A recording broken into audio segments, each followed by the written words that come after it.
We're here. We're live. We're ready to rock and roll. What's going on, everybody? Let me just go ahead and post a tweet. Live now.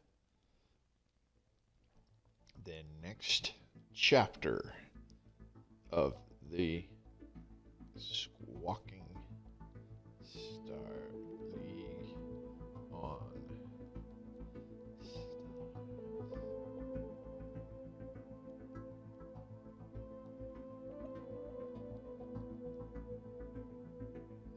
where the heck is it? Hashtag. Because I'm totally hip and happening, bruh. I use hashtags.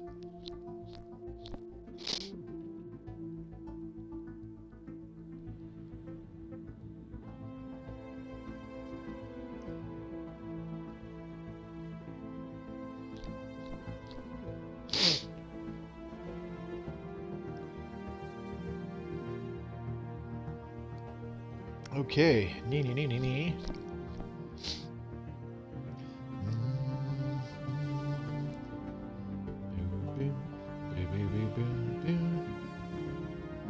It says I'm live. Why do you know? I'm confused.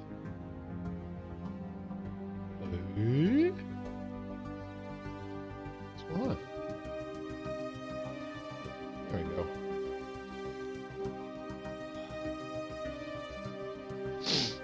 What's going on? Okay. Hello.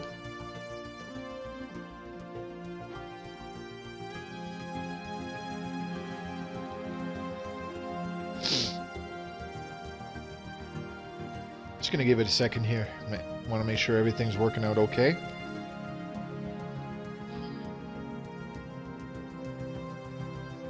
Okay, there we go. A little live thingamajigger. Whoa, that's loud. Hey, Bull Tiger.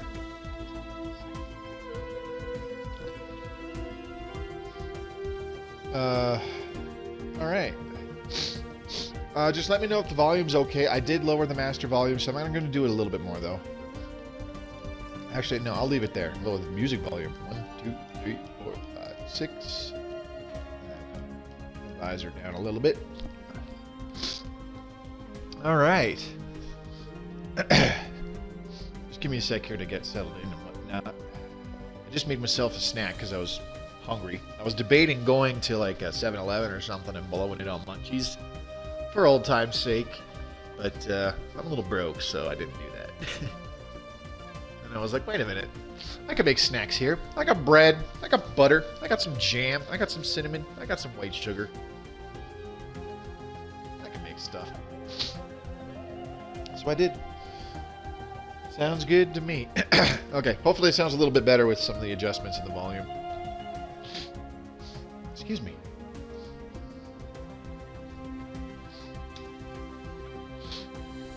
A little stuffy right now for some reason. Okay, just give me one moment. I gotta pop into... hang on a second here. Is this the right... Oh my god, I hate this.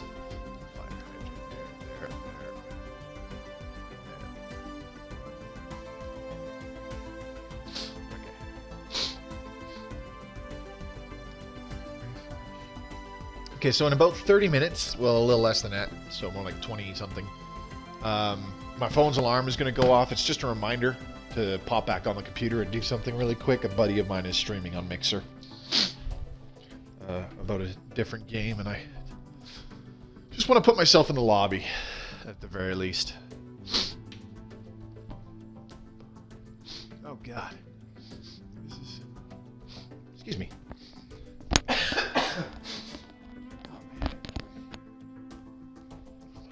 Okay, I don't know why I suddenly have the sniffles. Okay, so welcome everybody who's dropped in already. Including Mr. Pull Tiger.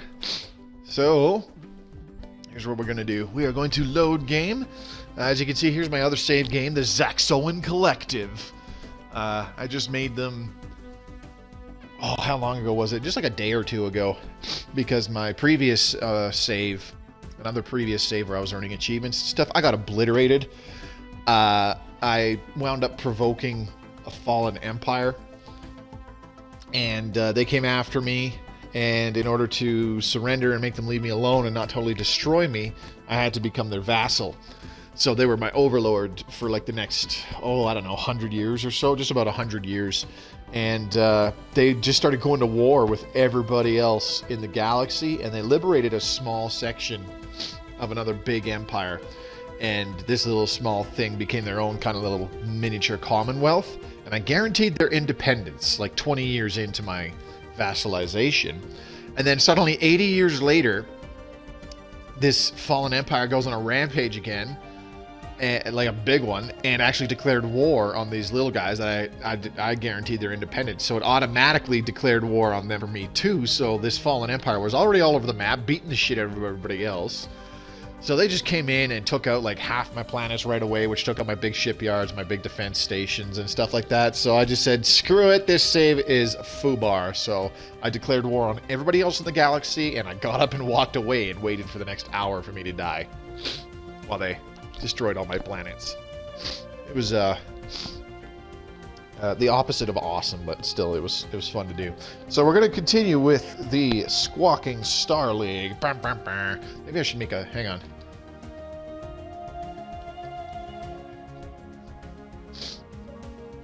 There we go. Hello, hello, hello. I believe you can still hear me.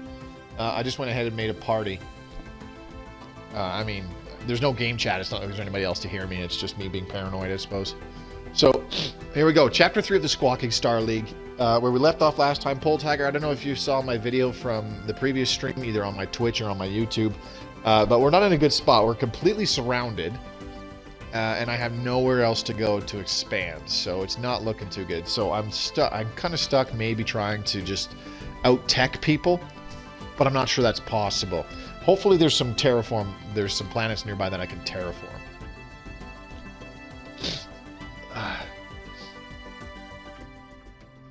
Yeah, it's not going to be a good situation. You'll see when we get into it. So I'm going to leave it on pause for a second. See, we're not even a century in to this game, and I've already played the crap out of the other ones. So as you can see, we have met everybody on the map. It's a very, very small map, and there's a lot of people in here.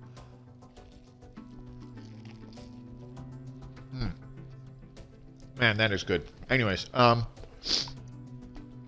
so we've got the Shantari. Like, you would think there's a gap in here between these two guys, but that's the galactic core. There's nowhere to go in that direction. So we've got the Shantari Union right here. They're just cutting me off at this one star cluster, which sucks. But these other guys, we've got the Signer Autocracy, who is completely covering my east side, and then to my north and my northwest, we've got the Hazar Union that just totally moved in, and now they control basically half the freaking galaxy. As you can see, they got this big blob here, and then they got another blob over there. So they've really come into power in terms of expansion. And this other group way on the other side, the Oginolox Interstellar Autocracy, they haven't really bothered me. But these two other guys, the Hazar Union and the Signer Autocracy, I can't like go to war with them or anything like that because we're pacifist. So I think last time I was trying to goad them into attacking me. I was just insulting them. I don't think it really played out very well. It didn't necessarily have the intended effect. So I'm just going to double check what we were doing. I actually did not watch a video to catch myself up on what's been going on. We have 5 planets.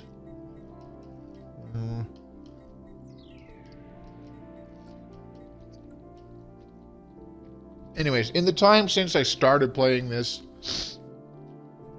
I learned a lot of really cool things.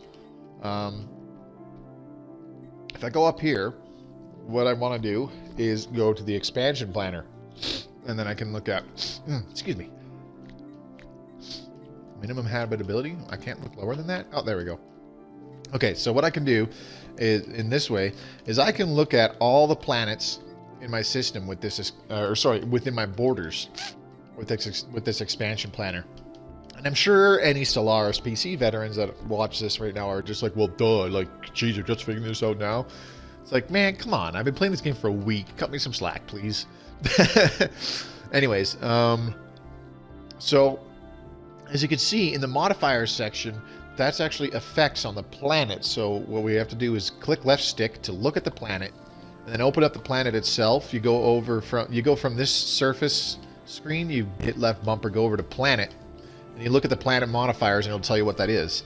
And this planet has low gravity, which reduces the cost of buildings by 10%, which can be pretty handy. But there's also some really, really good ones. For example, this one here, there's two modifiers here. One of them doesn't look so great. Planet modifiers. So first off, we've got unstable tectonics. This world has very unstable plate tectonics and is prone to massive earthquakes and volcanic activity. So that lowers the habitability by 10%, which it's still got 70% habitability, which is good. So I could colonize it right now. But it also lowers happiness by a bit, which can decrease productivity when you put buildings on the surface. However, the big thing that it does, engineering output plus 20%. So that adds 20% to all engineering science that is committed.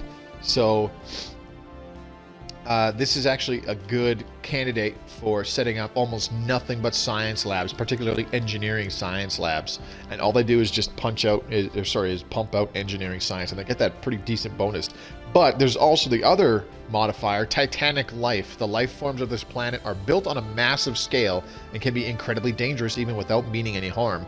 This increases society output by 25%.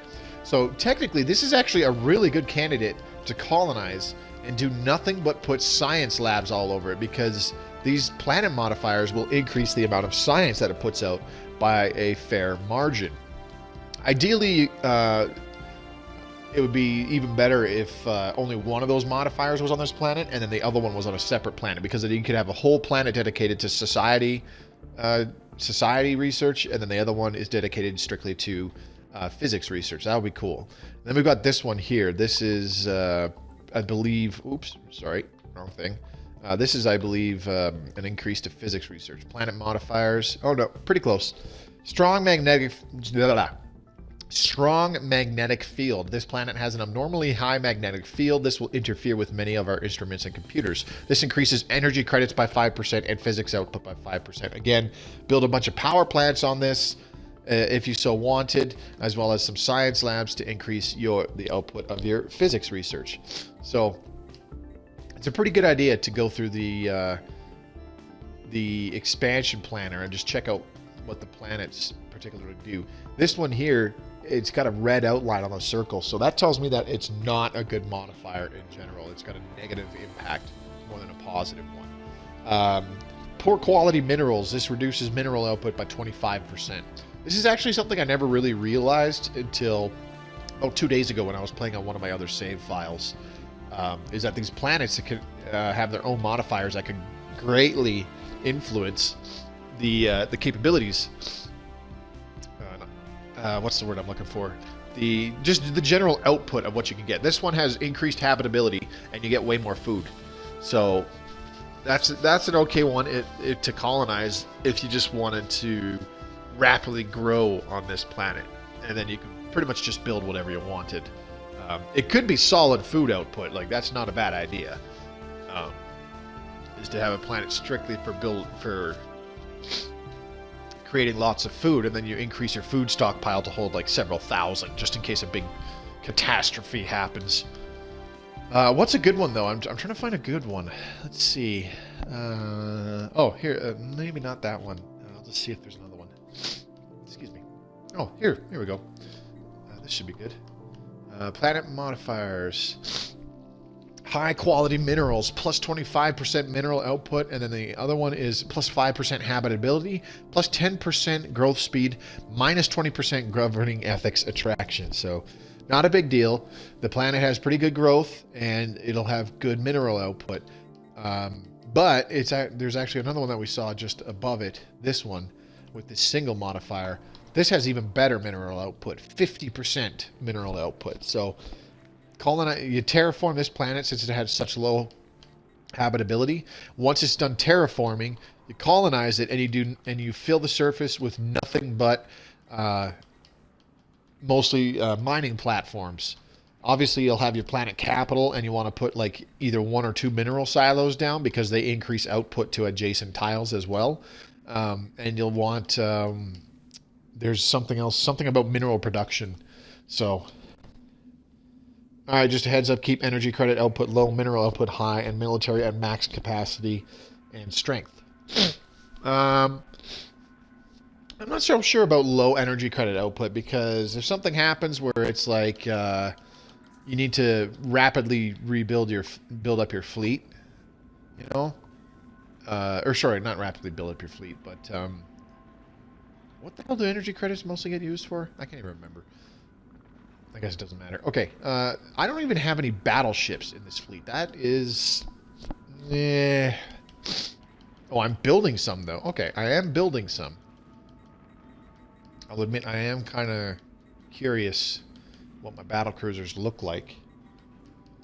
But that does make some sense. Low energy credits means that if you're at like max fleet capacity at that time, low energy credits means that you have enough to, you know, cover the entire budget in your whole empire for maintaining all your buildings, maintaining your current fleet cap as well. My only problem with that is that if you colonize new worlds or get research to increase the naval capacity quite a bit, then your naval capacity will go up a lot, and if you build more ships, then the energy credits will dip down in production, obviously. Yes, that's correct.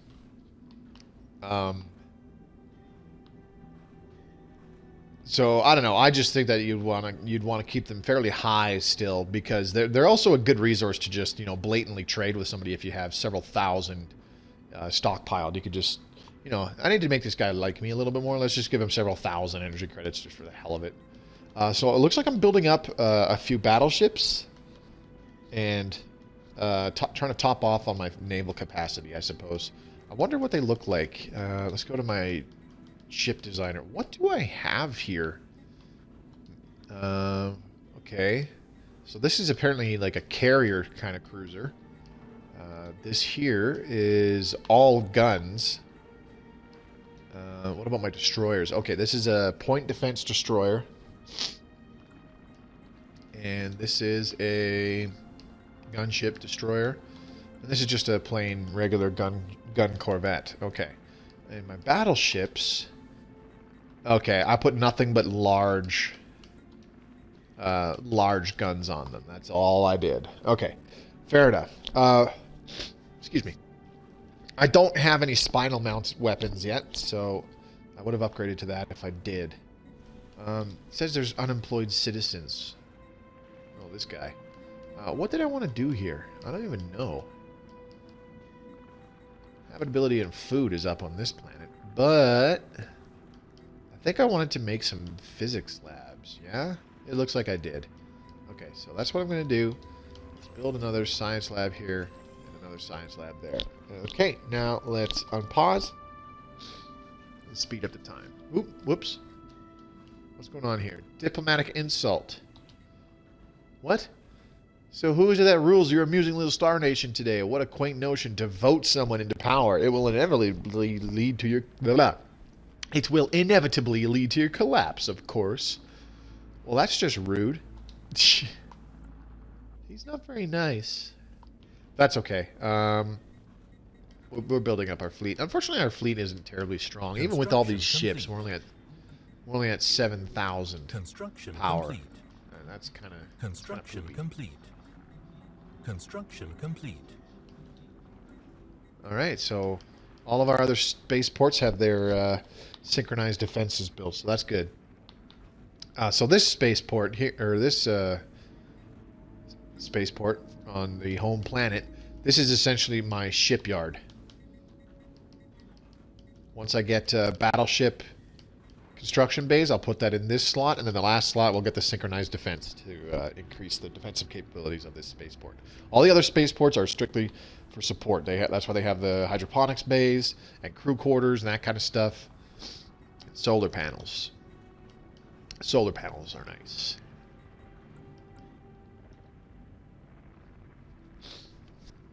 Jeez. Construction complete. Yeah, no kidding. What am I researching? Oh, there's 0-point power. Okay. Or antimatter power, excuse me.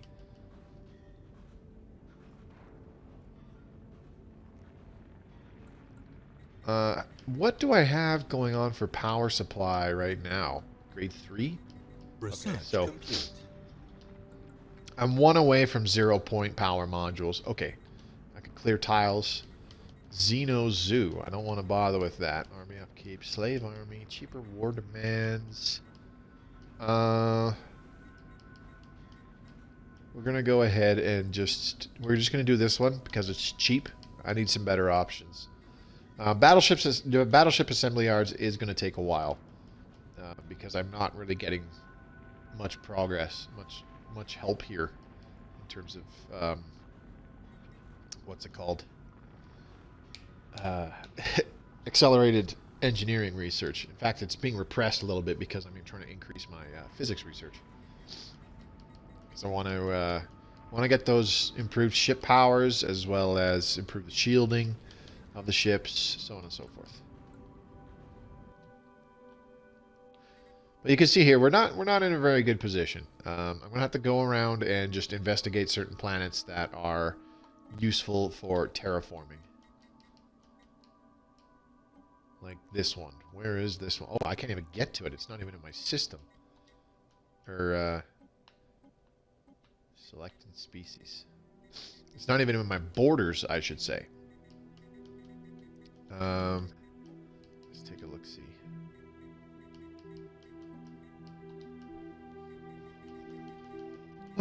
Okay, so you know what? This planet here, if it's within my borders, which it's not, naturally, that's fine. Okay, how about this one? Construction complete. Nope, not even close. Alright, what did we finish here? These buildings are done. I can upgrade these ones.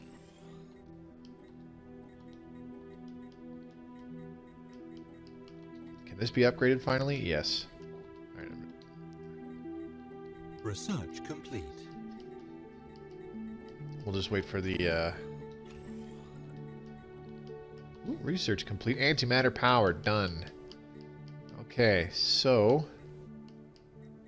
what do we want to do here? We'll just... damn. We'll just get red lasers. It's cheap. Terrestrial sculpting. Oh, I don't even have terraforming. That's not a good sign. Okay, let's get that. That'll be a quick research. How do you keep your influence so high? I've been struggling to keep it past 0. I've only got it at +2. The problem with influence is it goes down from frontier outposts. So if you build a lot of frontier outposts really quickly, really early, you fuck yourself over in the long run, is essentially how it goes. Found that one out the hard way on my other save file, my first save file that I did not stream and whatnot. Excuse me. I might have to go. I might have to go change or something. Jeez. I don't know why I'm so stuffy. But anyways, there are some... like, for example, when if you're creating a new empire, there is something that you can pick out of, like, the civics or something that will increase monthly influence by 1 point permanently. But what will lower your monthly influence is things like red lasers is done. There it is, 0-point power. That's what I want. Okay. This is going to take a while, but fuck it. 12 years later. And the other things that reduce how much influence you're gaining is, let's take a look at society. If you have several of these edicts active, like I do right now, they reduce your monthly influence gain. Like, as you can see here, encourage free thought and physics research grants. They require 0.85 influence per month. If I turn these off right now, my influence per month would go up to about 4. Pretty dang close anyways, maybe even 5. So if you have several of those edicts on, and if you have several frontier outposts active as well, then your influence will get really low. Another thing that will lower it is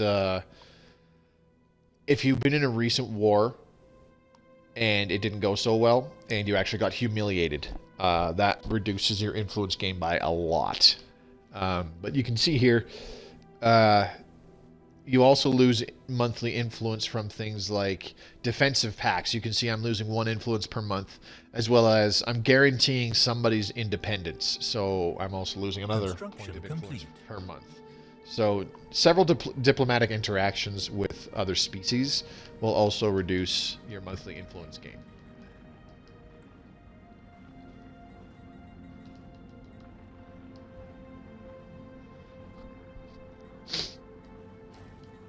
Let's build one of these cruisers. Okay, so we have about 10k power now that the battleships are built, but you know, that's still not much. Let's go ahead and take a look at contacts. Yeah, we're still pretty much just equivalent. These guys are inferior though, so I kind of want to start a war with them or provoke them into attacking me. Because I can. This empire... Oh, there we go. Terraforming. I can now pick that option. Good. Now, there's other things you can do here, too. Like, for example, this research option, the living state. At the bottom, it says max influence from factions +1. That's something else you can do in order to keep your influence coming in is... where is it? You go to people, you go to factions, and now you see these different factions. When certain factions are happy with you, like these guys are, they give you extra research, or they give you extra influence gain. So if you want to get lots of influence, you want to keep these guys happy. Like these guys here, they want keeping at least 3,000 energy credits stored will keep these guys happy. Controlling at least 1 strategic resource will keep these guys happy. Controlling at least 5 strategic resources, which I don't have, will make them even happier. Not engaging in warfare will please these guys, so we haven't had a war in a long time. Adopting any traditions emphasizing prosperity, we have it almost completed, so that increases their happiness. And then spending lives and resources on wars of aggression will greatly displease these guys. So this won't have anything to do with them, but their happiness will go down if we start a war. Now, these other factions aren't giving me any. These guys aren't too happy with me because... ensuring the free movement of pops by allowing all species access to the core worlds, prohibiting forced resettlement, and disabling migration controls will please these guys. These guys are unhappy with me because I have restricted migration controls. However, we picked our government is elected, so these guys are anti-autocratic. So because we're an elected government, they're a little happy with that. Ensuring that no species in our empire is subject to population controls will increase the free thought organization. So we're not restricting population. And, ooh, there goes the alarm. I'll be right back in just a minute. Letting any denizen of our empire labor under caste system will greatly displease the free thought organization. Everybody is equal in this. We're not in a caste system. Like, everybody's equal. So they're happy with me. We can go ahead and look at... Oops, go away. What's the other one? Closed Borders Society. These guys want disallowing unrestricted wars. Taking up arms even when it becomes necessary will displease the Closed Borders Society for a time, so that's why they're unhappy with us. Restricted movement. Any influx of Xenos, be they refugee or immigrants, under a migration treaty will displease the Closed Borders Society. Non-aggression pact, we don't have one with anybody, so it has no effect. These guys are happy because we've had a long peace. Very long peace, as a matter of fact. 50 years of peace. Somebody died. Who died? Oh, this guy. Okay, let's assign a new scientist. What do we got here? Expertise computing. This is currently the best pick, unfortunately. Okay, so let's go ahead. We need to pick a new research project. So we'll do the living state. It seems pretty short. Not quite as short as some of these other ones, but that's fine. Excuse me.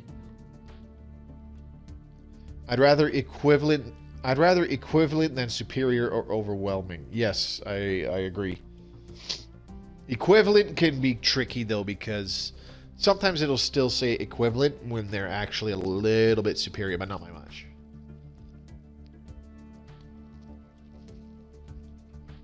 And vice versa.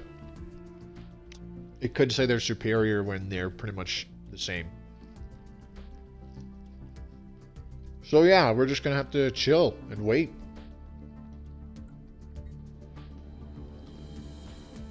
This is how the last stream went for a lot. Supremacy. I want to finish this off.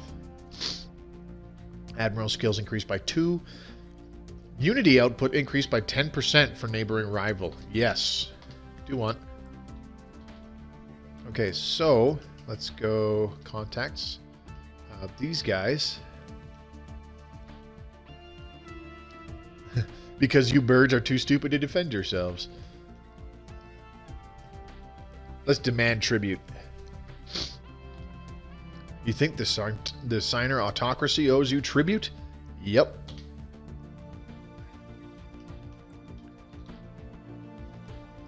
Considering we could beat the crap out of them.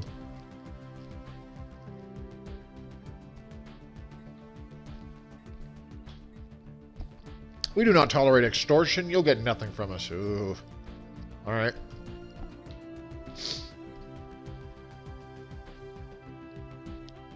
See, the Hazara Union, these guys are superior because of their technology level, apparently. Let's keep bugging these guys. Why are you wasting our time? The Signer autocracy did not grow great by listening to wanton warbling. Insult. How is it that your contemptible and warlike nation hasn't destroyed itself yet? Do not think we aren't keeping track of your list of affronts. The list is becoming very long.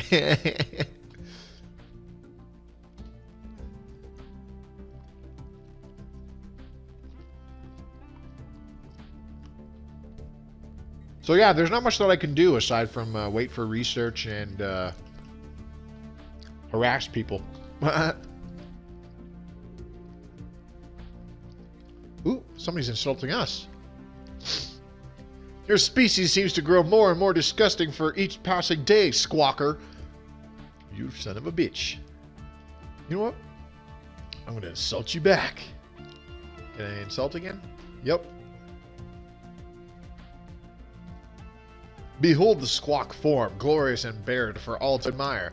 Contrast with the paltry Signer, cowering under their layers of cloth, knowing that the world does not want to see their sad frames.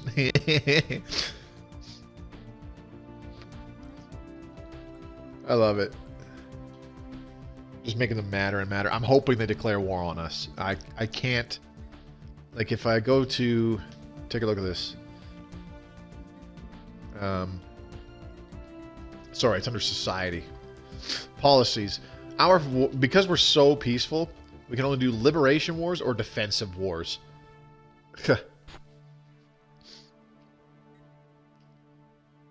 Wars of aggression are allowed, but conquest war goals may only be used against previously owned planets and planets whose dominant species is the same as the conqueror. Or is not the same, sorry. I think that's what it said.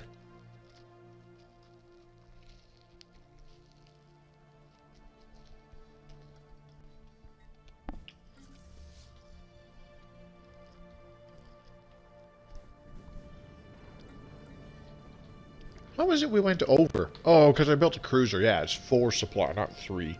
I'm an idiot. I just want to set the world on fire. Tell me about it. See, and I can't force an immediate loss either because we're peaceful, so I can't declare war on people.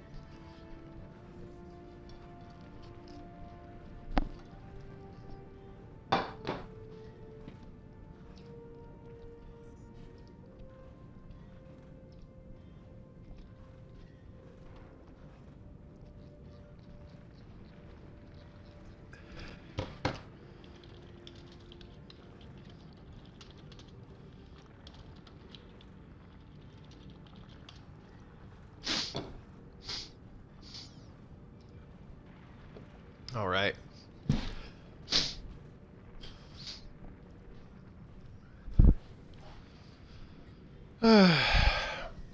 See, now I have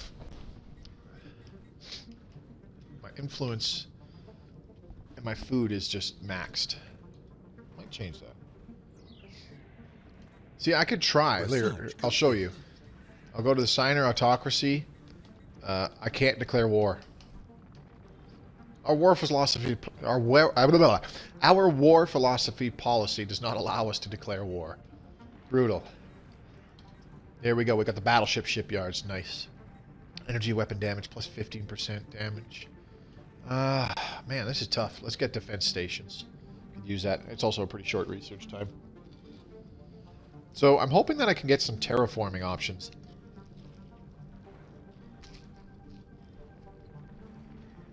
Because the only way I'm going to increase my colonies, the only way that we're going to get an increase in our colonies in this limited space that we have, is if we terraform some of the planets that are under our control. What's this? Oh. We had a research agreement. Huh. Didn't even know that.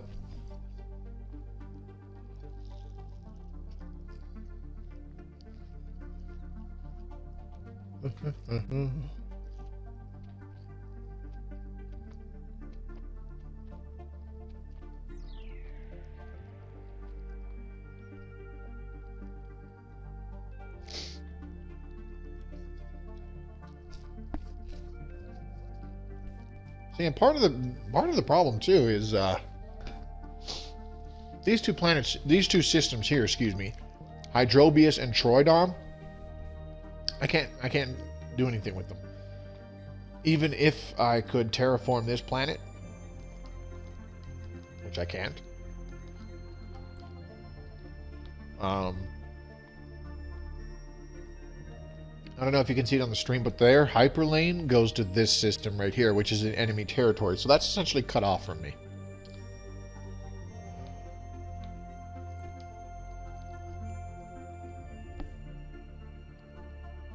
We're not in a good situation, folks. I think the Squawking Star League has reached the apex of its expansion.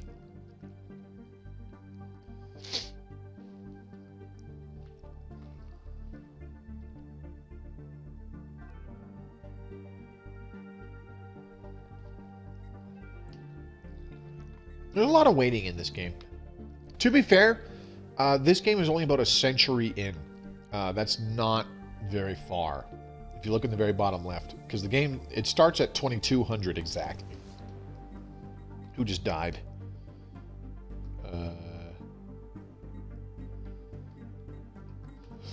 The Admiral? Oh boy. Let's see.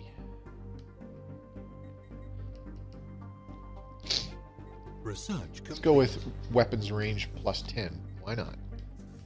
Okay, so he's recruited. All right, research, see the living state. And I don't know if you noticed it, but my influence at the top just increased by a tiny bit. We'll take a look at it in just a second. Okay, what can we do here? Energy siphon. That's already partially researched even.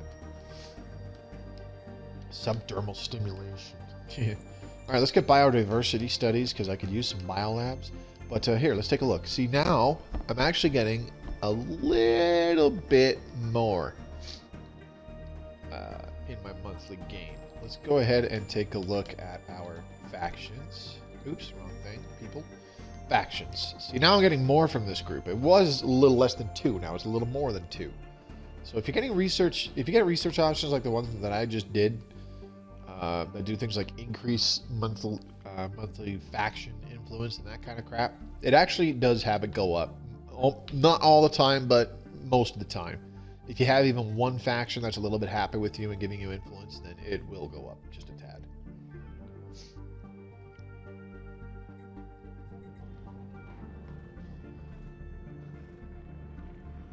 Running low on energy credits. My energy credits production is kind of in the pooper right now.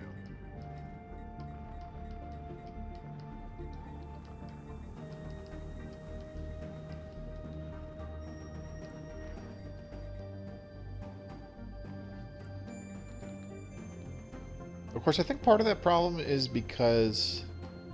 Oh, hey, we can get rid of this toxic kelp now. That's good. All right, go away. Go away. Go away. Go away. And go away. I don't know if you noticed, but sometimes when you colonize planets, you have to ignore the fact that it's got a bunch of tile blockers on it and just be like, it's got a lot of tiles on it, and I can do something good with it.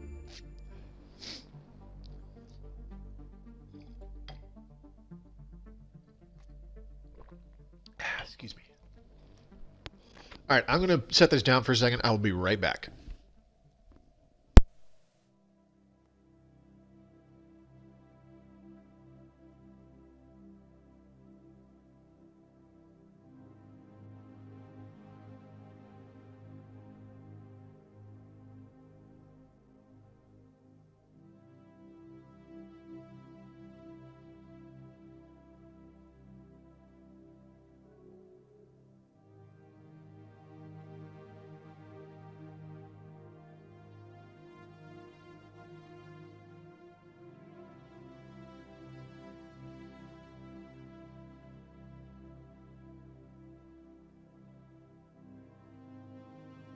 Research complete.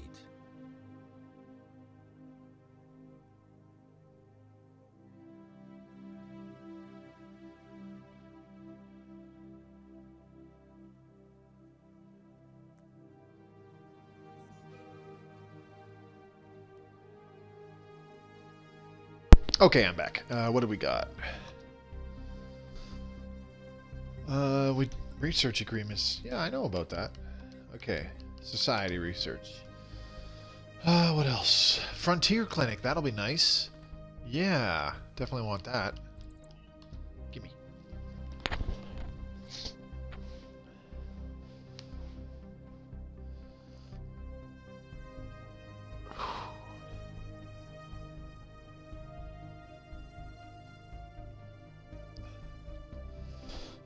Well, that 0-point power is going to take a little while still, but seems to have dropped down quite a bit.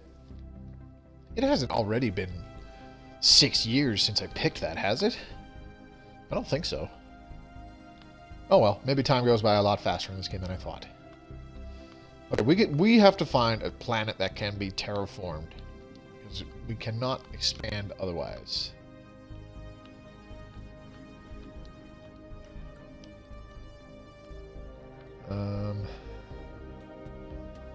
Need a good terraforming candidate.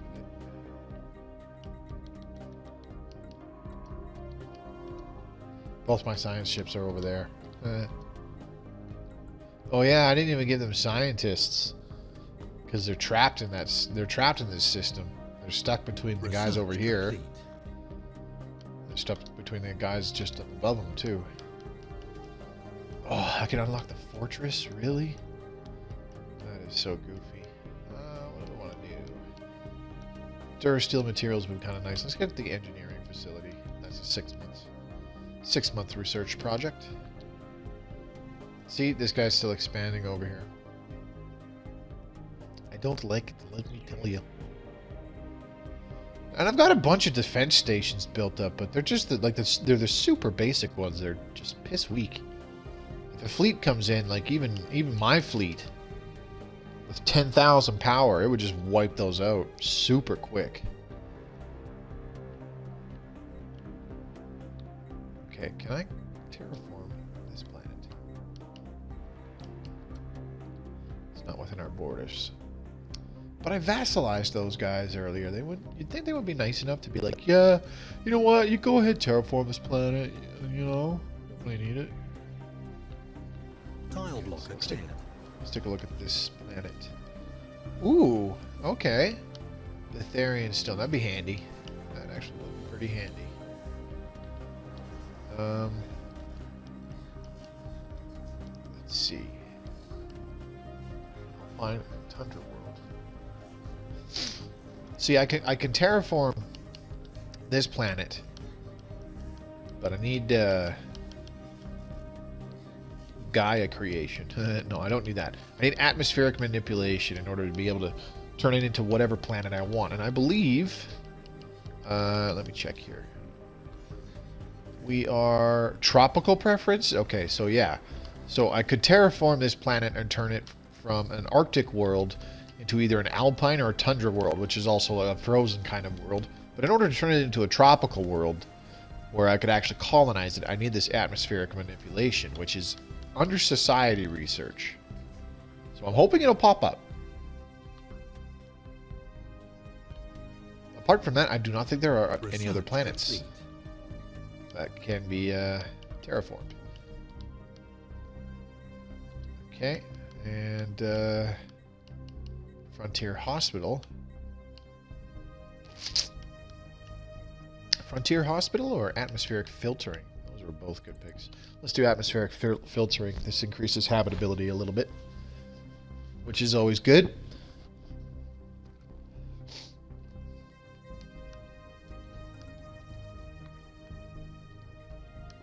I need to start insulting this guy again pretty shortly here, yeah?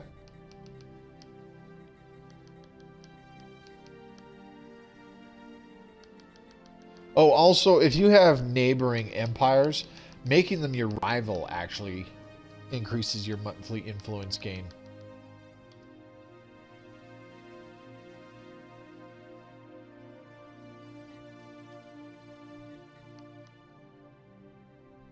2305, 09, 28. I can insult them again in less than a month. And I will. Let's insult them again.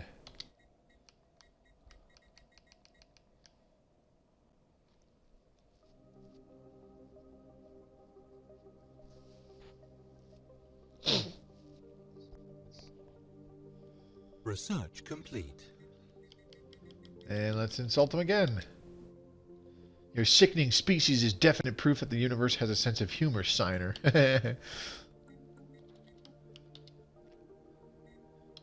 Okay. Droids. I don't care about droids, let me tell you. This one's cheap. Screw it. We'll do this. 0 point power. Looking forward to that finishing up.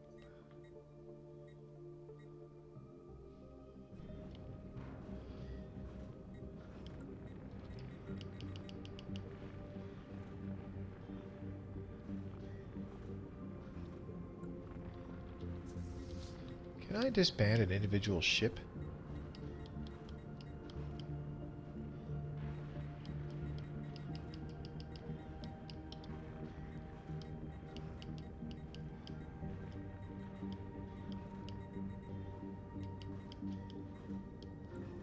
Oh, we can choose a new tradition.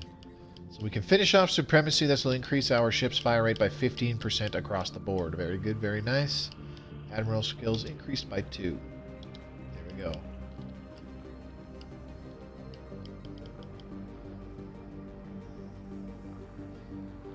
See, we're getting plus 20% to unity because of neighboring rivals. That's good. I do like unity. Unity takes a big hit when you have a bunch of colonies early on. Like, let's take a look-see here. Yeah, 6,000 unity for the next tradition. I mean, that's not a huge amount, but that's a fair bit. Let's see what's going on here. We can upgrade this energy grid. Man, I don't even have all my planets built up. I didn't realize that.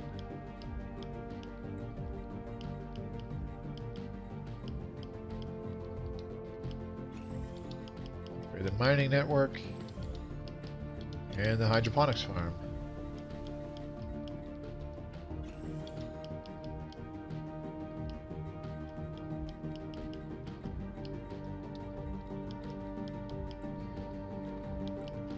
Squawking Beta. Why isn't this place growing?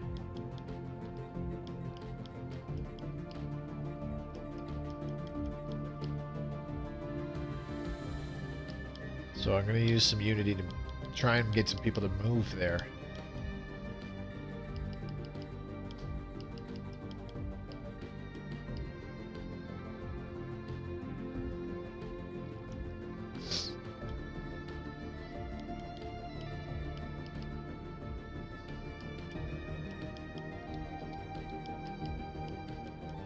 Where is the planetary power plant? Or planetary capital? There it is. Still can't upgrade to a heritage site. That's really depressing.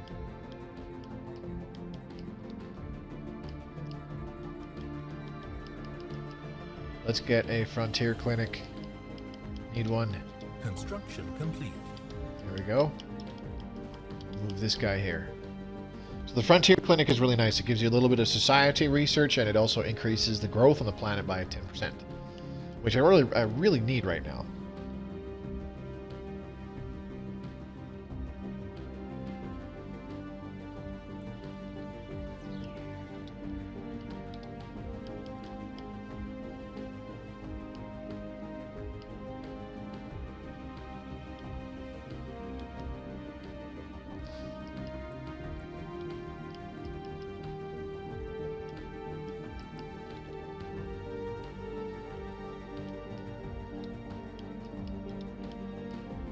Yeah, I can't piss this guy off enough, apparently.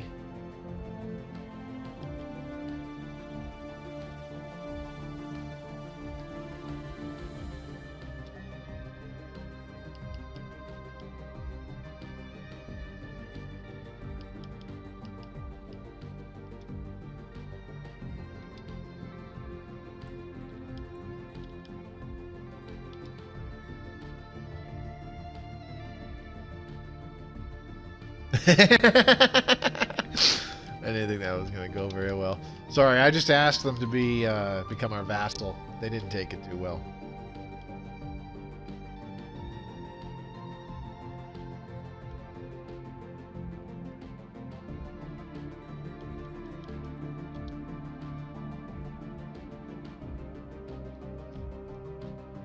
How sad that a totalitarian nation such as the Hazar Union can exist. It is an embarrassment to sentient beings everywhere.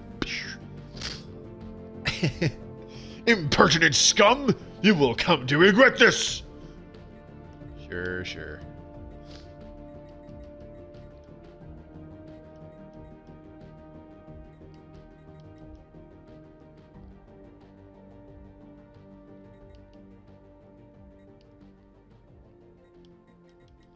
Let's insult him again. Your species seems to grow more and more disgusting for each passing day, Hazar.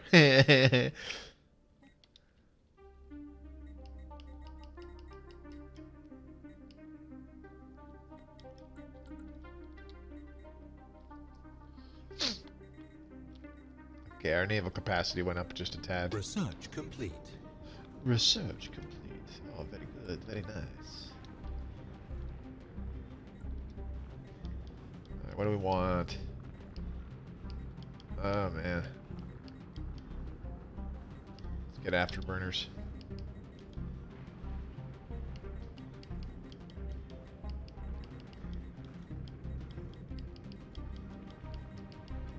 Construction complete. Okay, so this is done building.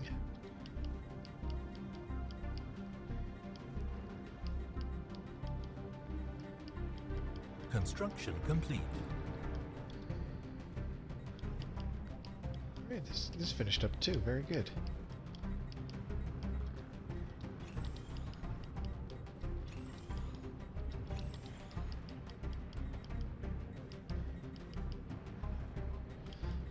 Okay, I'm gonna put a.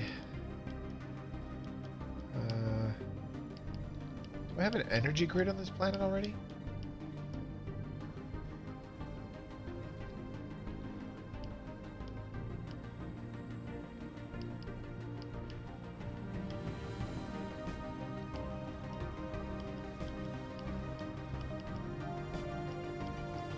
Oh, I think I passed it. Energy Nexus. Yeah, I already have an Energy Nexus. Okay, so both these spots can get power plants. Just don't know that. There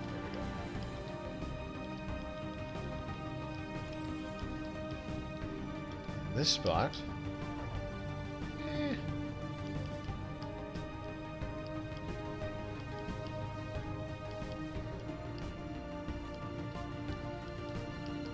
Put another science lab. Make that a physics lab at some point.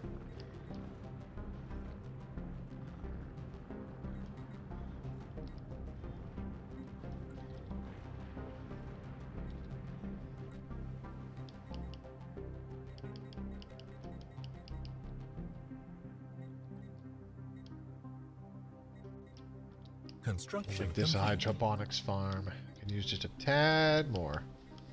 Okay, now we can upgrade everything. Power plant 3, power plant 3. Research complete. And I can't quite do the physics labs yet. That's okay. So we'll do the physics labs last. There we go. 0 point power. There we go. Okay, so let's get the blue lasers. That's a short research project. And I could very well change my entire interstellar combat fleet to switch to energy weapons. Research complete. Or a bunch of them anyways. New research. Okay, what can we do? Heritage site. Okay. That would be a nice one to research. Ooh, +1 civics as well. That would take a long time though. Yeah, definitely gonna go with the heritage site.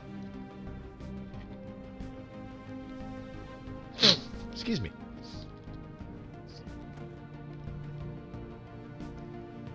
So, Pole Tiger, how much have you played the game so far? Like, have you gotten far enough to where one of your empires has claimed victory or been destroyed or something like that? Let me know in chat. I'm genuinely curious.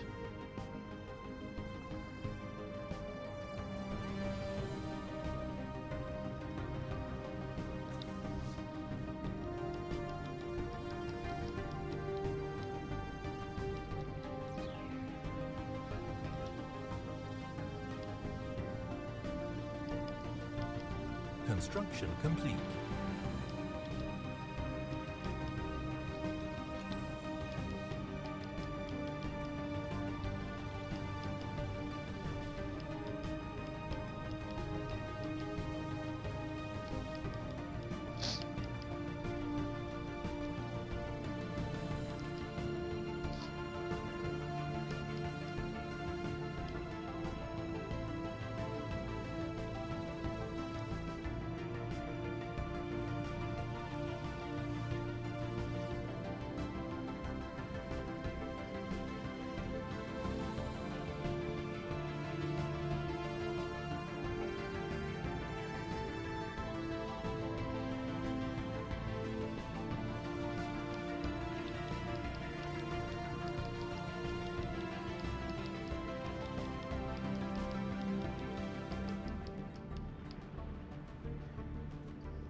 You know what I'm going to do? Where is it?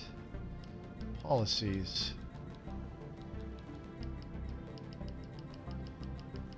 Food stockpiling. There it is.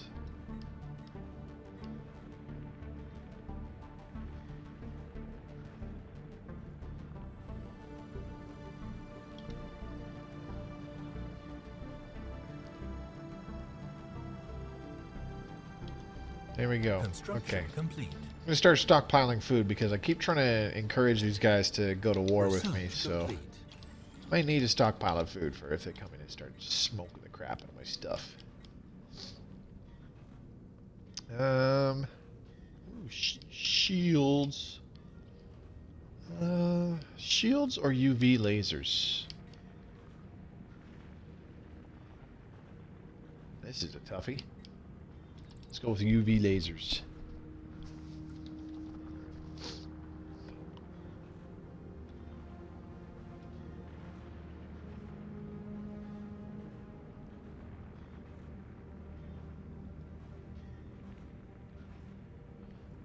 Gotta admit, the fleet looks kind of cool.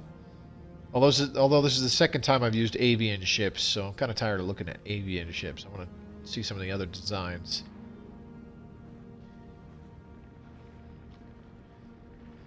Lasers, more damage. Yeah, that's what I figured. But none of my ships right now are equipped with laser weapons. Like we can look at ship design. Corvettes, railguns, destroyers, railguns, railguns, cruisers, railguns. Again, railguns, and even my battleships, railguns. Like. I think we started off with mass drivers, which are kinetic weapons. Research complete. So, Construction complete. heritage sites done. Good. That's good. Okay, so let's do the... Damn, this is tough. This is going to take a long time, but we're going to do hostile environment adaptation.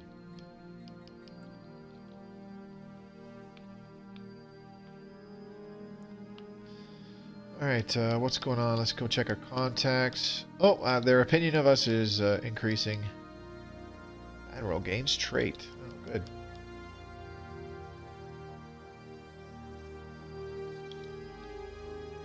Insult. And once again, insult.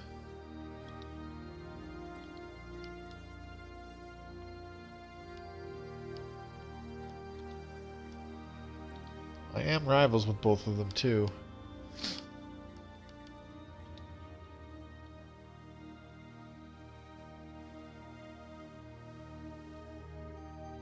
Let's offer a trade deal. Yeah. Instant transfer of energy credits and minerals, because I'm sitting at over 10k for both. So we'll just give you a bunch. Oh, somebody just insulted me. Here you go. Is the Squawking Star League even a real nation or just an anarchic gaggle of quarreling individuals? You must forgive me, but your political system, such as it is, makes it hard to tell. Okay, so they took that. And what's the other one? The Oginolok's Interstellar Autonomy. May your nation always be at peace, Squawker friends.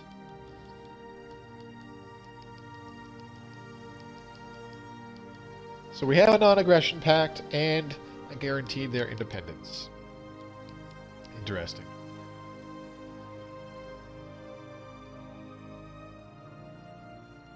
Number of Oginolok's defensive pacts. That's not a good sign. Okay, but let's offer them a trade deal. Instant transfer of energy credits and minerals, as usual.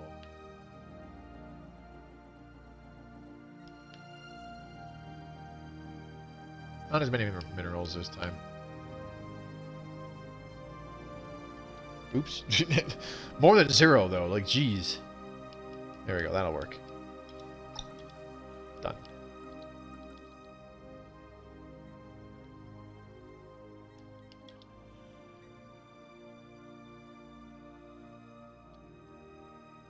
Cool. So that hopefully increased our standing with them. It did, a little bit. Let's take a look at the Numerian commonality.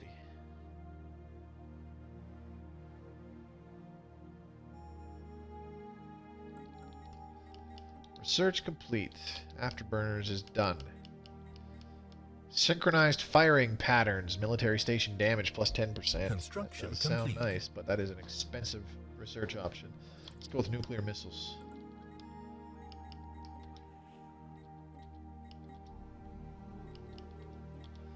Okay, gonna make heritage sites on everything now. Can also upgrade these power plants. Oh, somebody insulted me. Those unwilling to defend themselves have no right to exist. We do not expect the Squawking Star League to survive the decade. Gee, thanks. That's really the best you got? What a meek and deplorable little nation the Squawking Star League is. The Signer autocracy would have crushed you long ago if we thought you were worth the effort. Jerks. I love it. What was I doing? I can't remember now. Excuse me. Research complete. Ooh, research complete. There we go. UV lasers done. Yeah, baby. Okay. Do we have a cheap one? Governing ethics attraction plus 10%. Yeah, why not? It's a quick research project.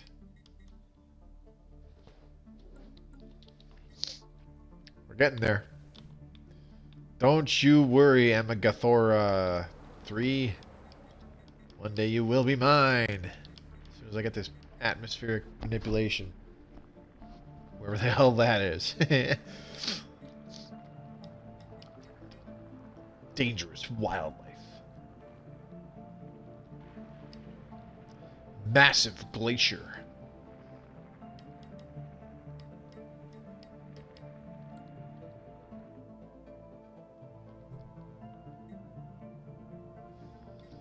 You know what I'm gonna do? Combat. Oh, wait. Oop.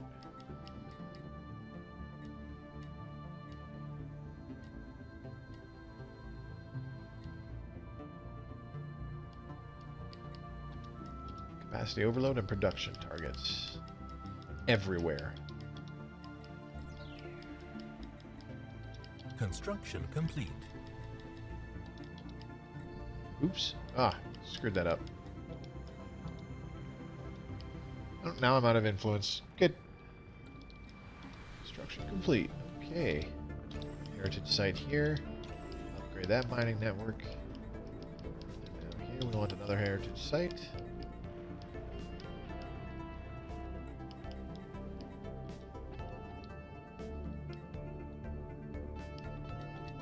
Heritage site.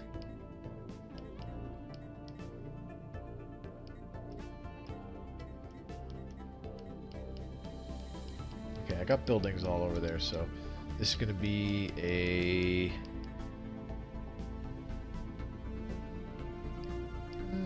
processing plant? No, I don't have any minerals coming out of this planet, so just plain old... No, wait, what am I doing? Power plant. Duh. This one... mineral processing plant. And then we'll do... a... what's... produces 2 physics and 2 engineering. Really? Interesting. I did not know that. We'll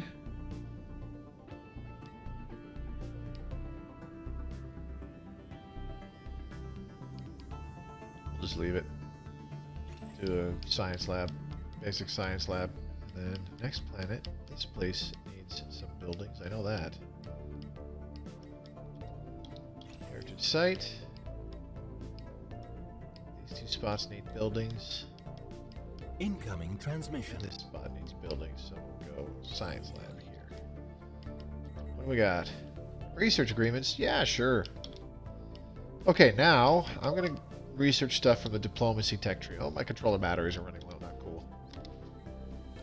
I'm thinking tonight's going to be a short stream anyways, because there's really nothing going on in this game. It's, that wager's kind of boring to watch. Construction complete. Explosive weapon damage plus 15%. Yes. I like the sound of that. 10 months. Yeah, that's a quick one.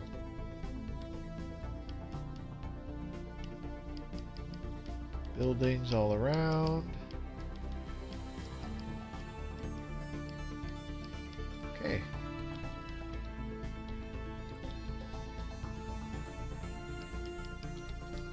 Heritage site.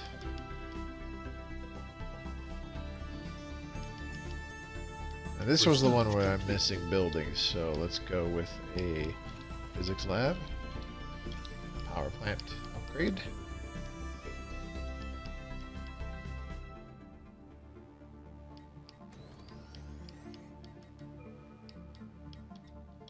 We need a power plant 3 right here. Okay, research complete. I don't even remember what we finished. Ooh, X-ray lasers.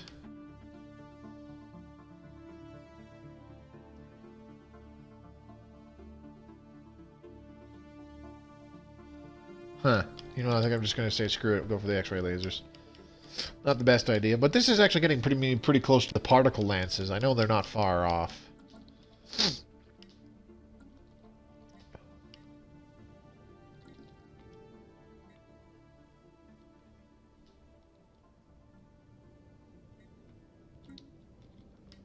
What is with this spaceport? Just chilling, not doing anything, eh? Gotta fix that up. Any other spaceports that need upgrades? Construction Oh, complete. Squawking Prime needs the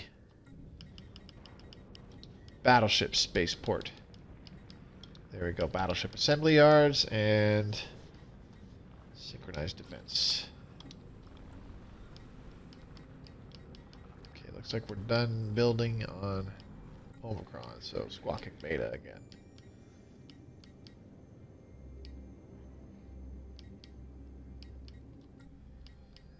Squawker Delta.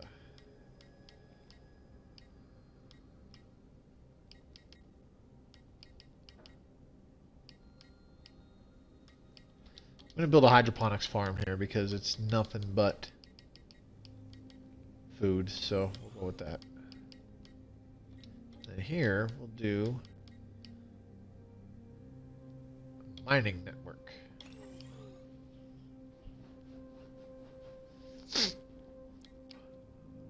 Construction complete. I still can't get rid of dangerous wildlife. Oh wait, this is titanic life forms. Never mind.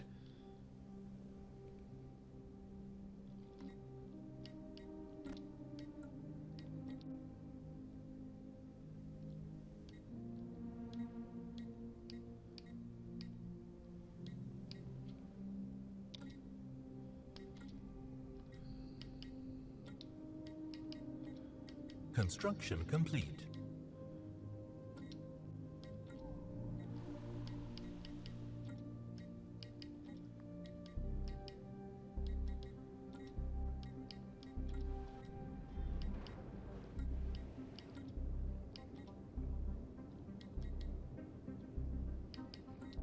Research complete.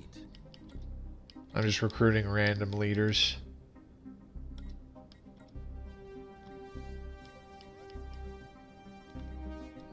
There. All right. Research complete. What did we get? Beryllium mining is done. Good.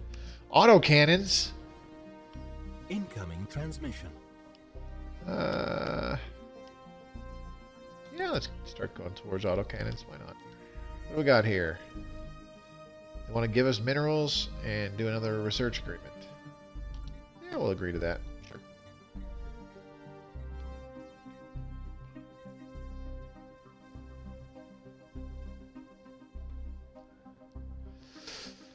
Oh boy. Yeah, see, this guy's still just spreading his borders on the northwest part of this map. And nobody's going to do anything about it, because, I mean, what can people do? Alright, nothing.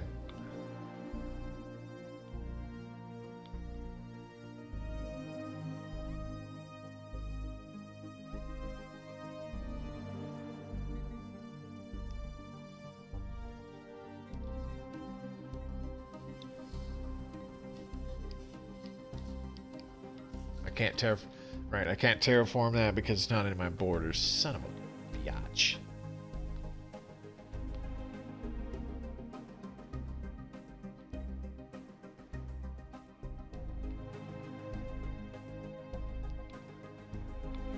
Construction complete. Oh, and the killer thing is that that would be a good planet to terraform because look at all that. Look at all those tiles. 21.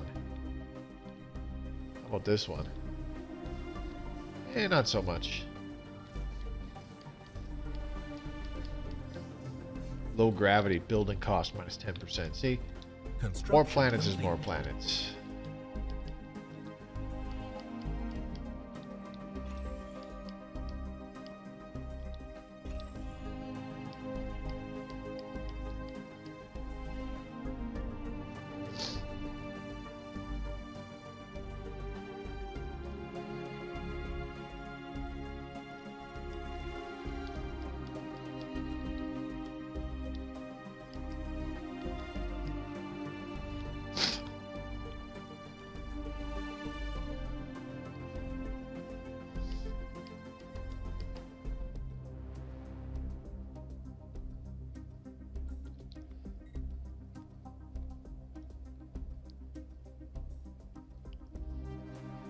It's just me. The borders of the Signer autocracy just grow.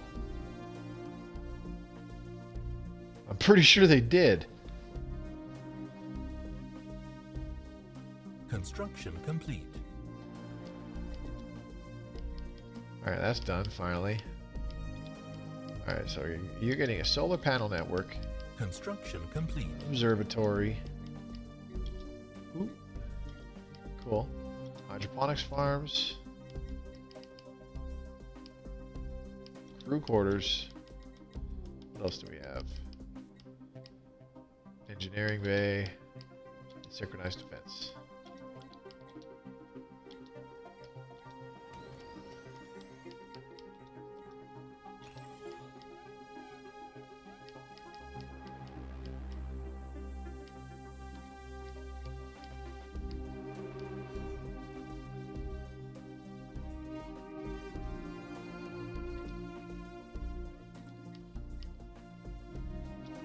Okay, so they broke their defensive pact with each other. Thankfully, that means that if I go to war with one of these bastards, there won't be 8 people jump into their defense. That's good. That's very good.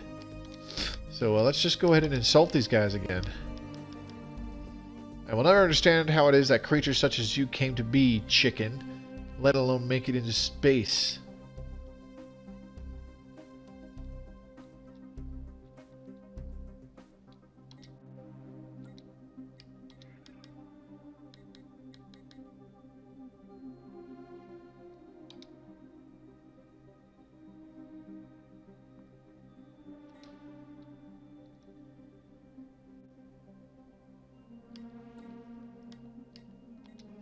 Ooh, they really don't like us. Can I keep insulting them? In a minute here, yeah.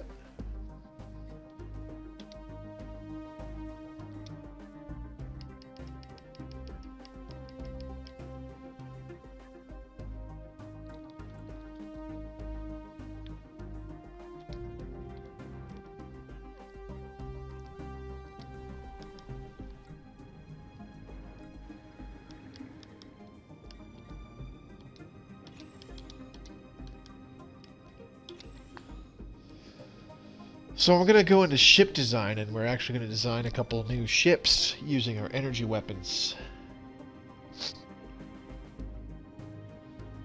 Should be fun.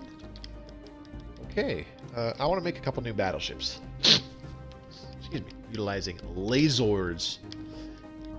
We're gonna equip our battleships with these lasers.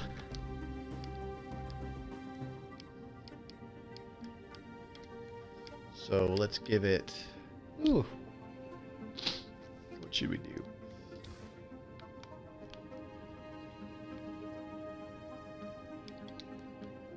Research complete. Oh, hang on, we'll do this in a minute. X-ray lasers, done. There we go, gamma lasers. This is the fully upgraded laser option. Laser weapons. Oops, no, not a Corvette. I need a battleship. Oh man. I cannot believe how stuffy I am tonight.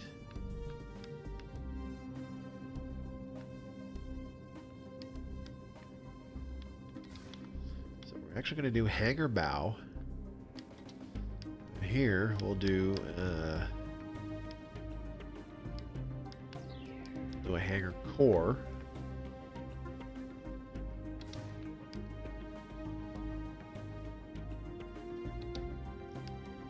Then we'll do a broadside stern. There we go.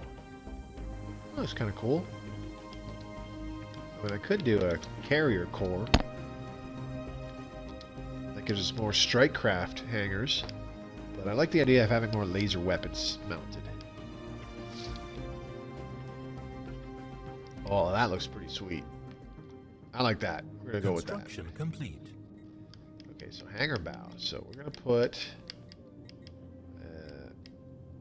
X-ray laser there, and then we've got some point defenses and strike craft. Now our large slots. Let's go 2 X-ray lasers here, along with railguns. Middle spots, and then in these 2 middle slots we'll go with nuclear missiles. Afterburners here. Now we need to create enough power. We're down 232. Throw a couple 0-point reactors on there. Also some improved deflectors for realsies. Lots of improved deflectors, as a matter of fact, and then plasteel armor. Yeah, that looks okay. Yeah.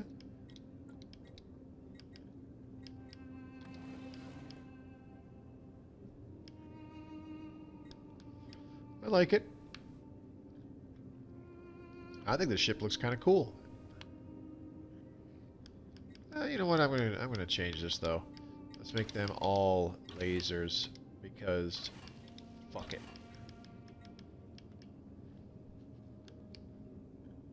Yeah? Yeah. Can we change one of these?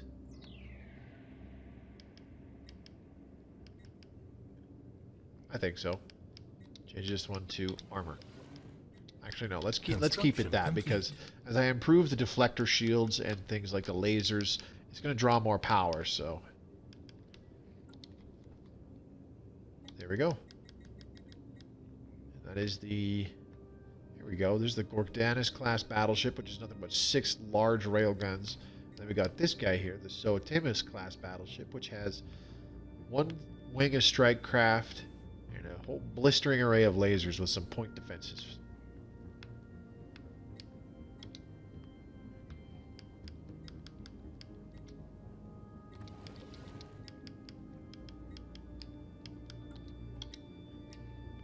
Going to update our current ship designs.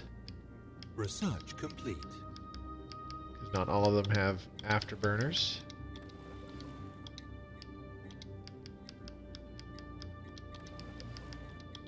I gotta say, whoops, I fucked that up. I gotta say, my favorite thing about this game is the music. I really like the music. It is super chill. Alright, let's do this one. Now we need to do... wow. Doctrine, Armada Battle Formation.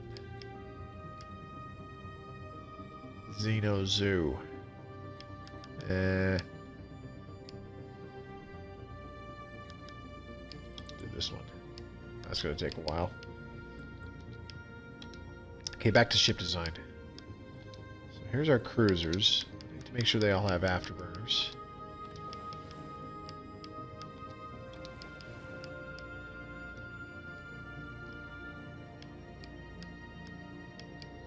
Let's also change a few weapons to lasers, yeah? Lasers.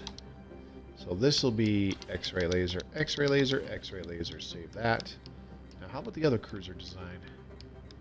These guys. Range 85. How about the range of the lasers? Range 70, so it's even less. That's fine. Let's equip it.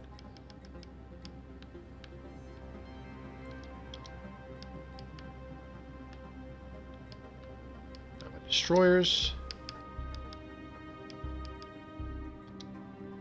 Medium weapon will change to a laser. There we go. And we got the one large weapon. We're actually going to make this a missile. Leave that alone.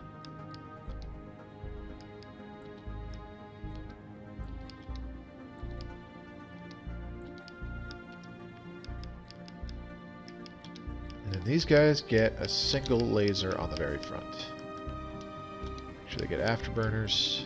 There we go. Can't believe I forgot to put afterburners on these guys. Boy, I'm dumb. Alright, so I think we're all up to date here. So now we select these guys. The chicken fleet. Yeah, no kidding. They even gave us a song selector in the menu. Yeah, I know. It looks pretty dope. I'd go artillery core. Normally I would too, but we don't really have... What I like artillery core for is stacking 3 large missile launchers on it because they have really good range. Here's the other thing we need to do. We go here and then we hit upgrade fleet. And for a not so modest fee, the fleet gets upgraded. Alright, we need to... Who died? Queen Rowan Maple has died at the age of 88. Really? So who was in... Which planet was she in charge of? None of them. A new ruler has been elected. I see.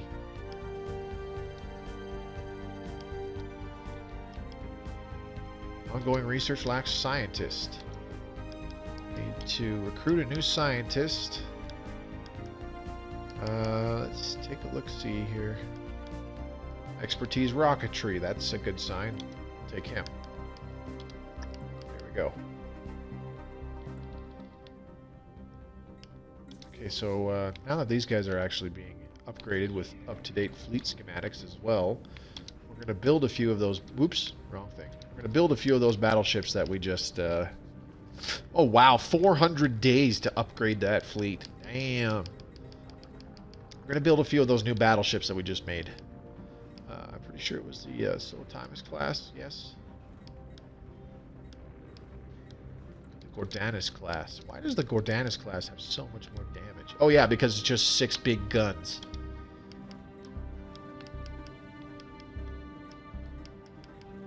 Let's change these guys up a little bit.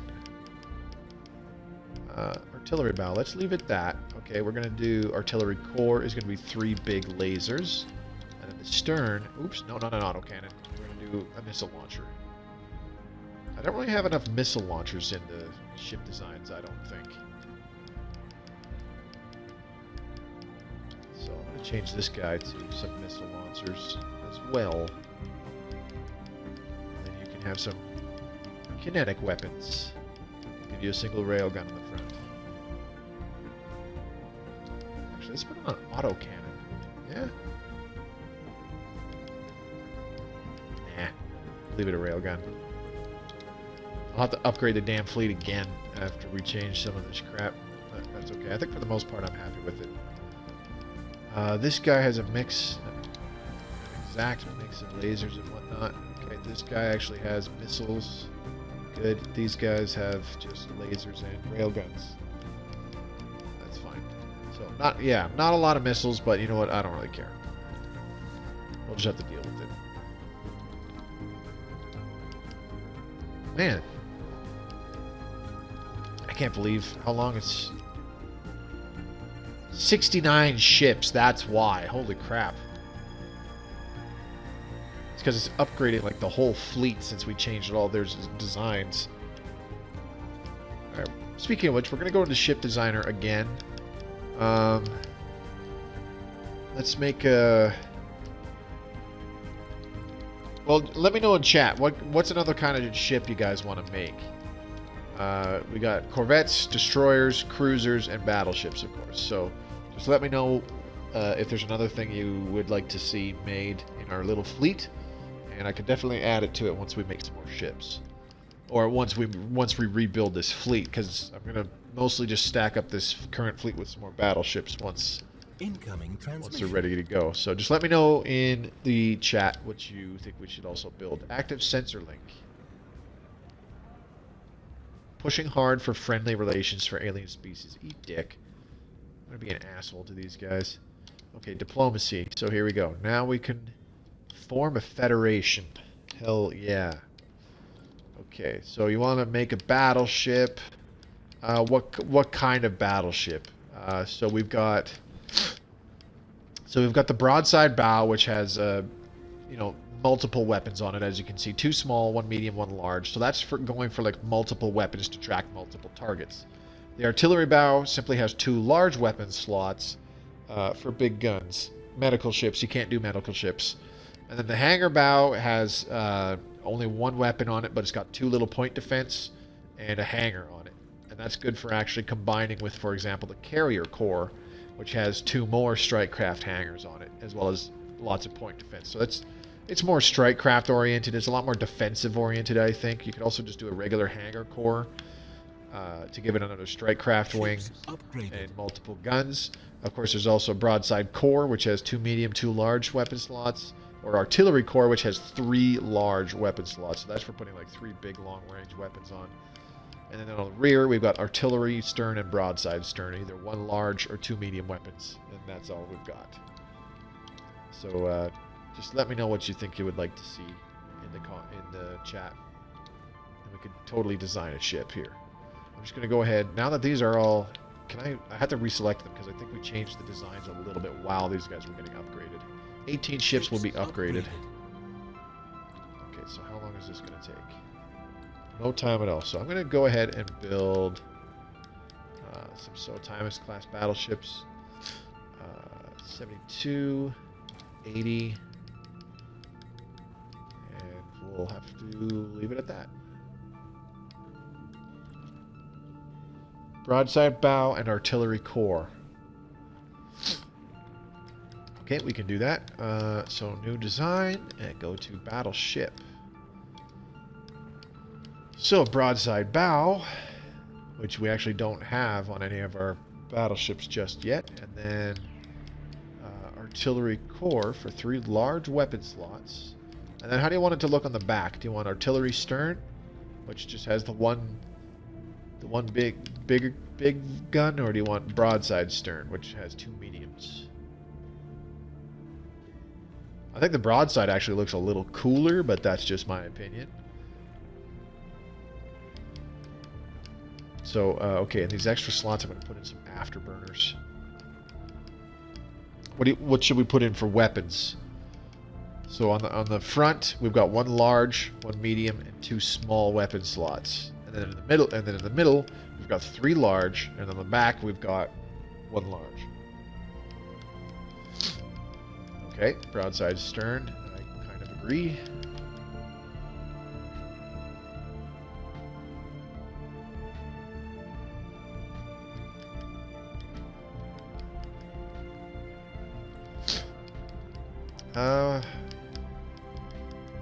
Kind of thinking here. You know what? Why don't we put on the back? We'll put a missile launcher, and we'll put a missile launcher in the middle with 2 big lasers, and then on the front, the large slot there, we put the railgun. So we've got large weapons of missile, laser, and kinetic weapons, just for funsies. And then we'll do a mix of that's 65 on the railgun there, 45. The laser is 30 and 50. Okay, so we'll do medium laser and 2 small railguns because their range is roughly the same. Okay, so how much power do we have? Minus 252. So I'll put in 1, 2, 3 0-point reactors. That'll give us plenty of space to put some improved deflectors on, because we had plus 100 power and the improved deflectors only take off 20. So I'll put a 4th one on just in case, because we're going to improve these down the road. We're going to improve these deflectors down the road.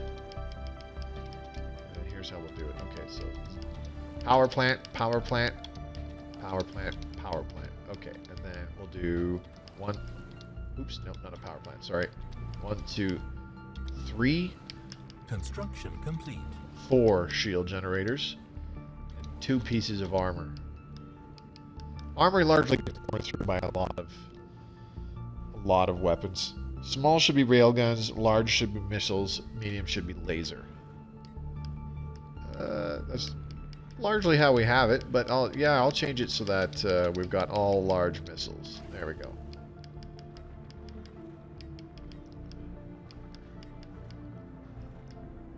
So I'll change this up. We'll put plasteel armor there.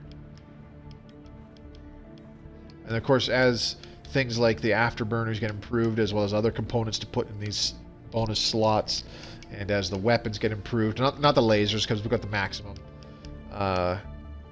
you know, these things will just eat up more of the supplied power. So we'll go ahead and save this Livus class. All right. Now we finished some research. Somebody insulted me again? Your species seems to grow more and more disgusting for each passing day. Yeah, thanks. You've already said that before. Go fuck yourself. So we finished some research while we were dicking around there. Let's see what we've got. Flash coolant increases energy weapon attack speed. I don't really want that. This would be useful. It's also a pretty short research time, so let's go ahead with that. And now this one. Wow. Building speed plus 25%. Advanced afterburners. Let's get Durasteel armor because it's a pretty small research time. Actually, no, this is the smallest by far. Damn. Let's get that. That'll take 10 months. Okay, so since we finished, I think I have to update all our designs again because we finished the gamma lasers.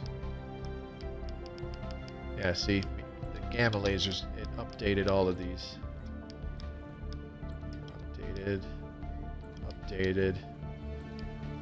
Yeah, now all of our ships have freaking gamma lasers.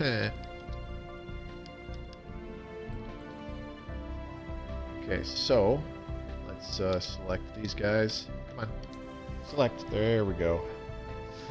And if we upgrade, it'll upgrade 20 ships. Ships upgraded. And I think they're done already. I guess.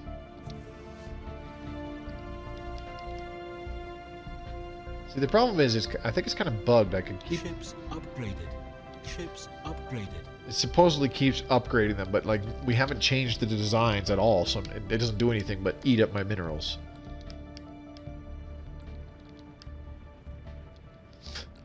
We have 18,000 energy credits built up. For no reason. Okay, so you know what I'm going to do? I'm going to try to talk with these guys. Let's form...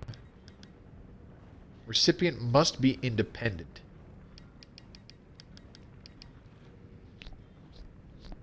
We shall release this subject. Confirm. So here's what we're going to do. We're going to invite into the Federation.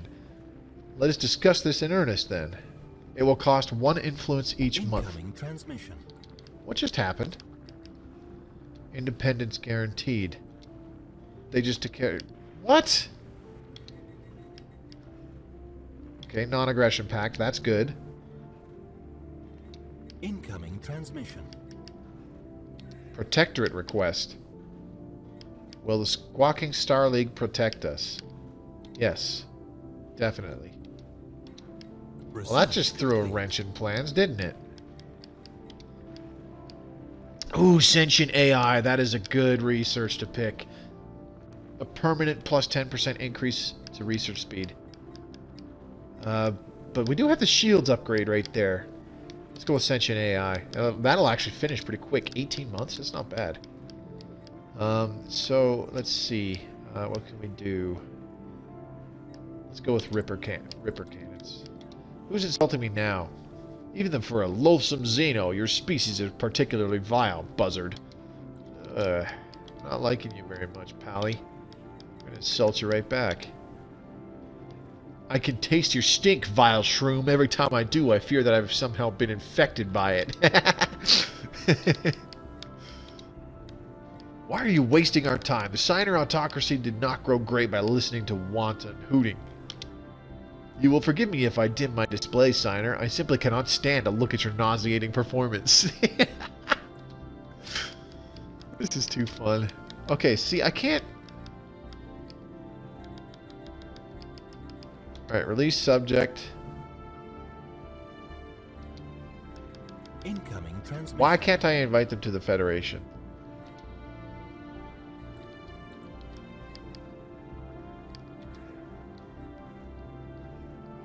It is not for us. Alright, fine. Independence guaranteed. Without having to worry about a war between the Squawking Star League, blah blah blah, yep. That's perfectly fine. Okay, see, I somehow buggered that up. Incoming transmission. Now what? Protectorate request. Will the Squawking Star League protect us? Yes. Alright. Okay, I'm done talking to you. Leave me alone. I need to talk to these other dudes. Here we go. Well met, friend. Invite to Federation? Why not? War philosophy forbids wars of aggression. Well, that's dumb. Let's offer a migration treaty.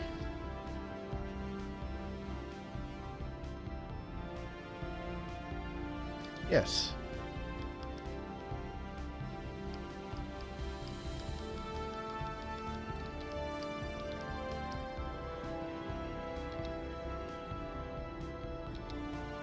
Cool. Okay, so let's try...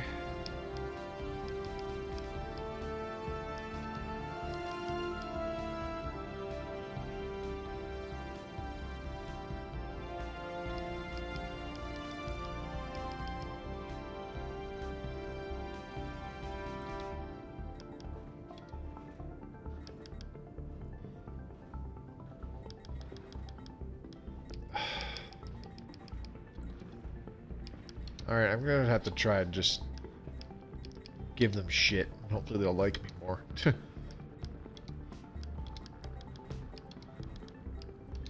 go with an active sensor link. And our current star charts.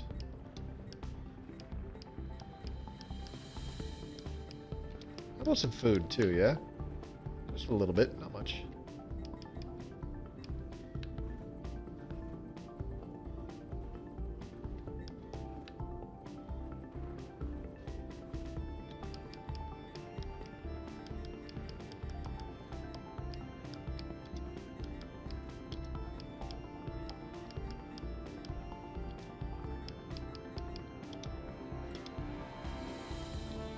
We'll go with that. Very well. Let's just... Okay. So they did accept it. That's good. Oops, wrong thing. How much do they like us now?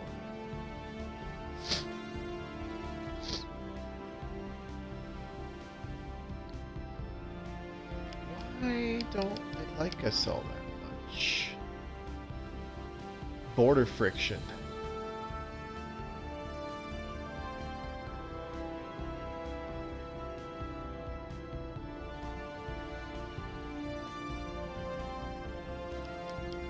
Let's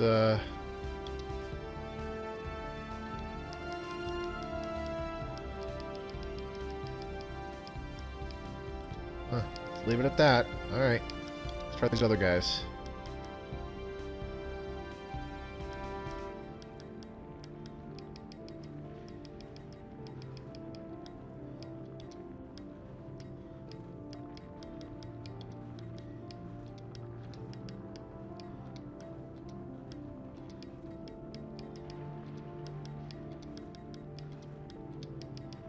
gonna give them a bunch of bullshit, as usual. 'Cause that's really all I have to offer. There you go, get a bunch of those. Get a bit of that. And get a bunch of this, because I got lots. Oh, not that much, goddamn.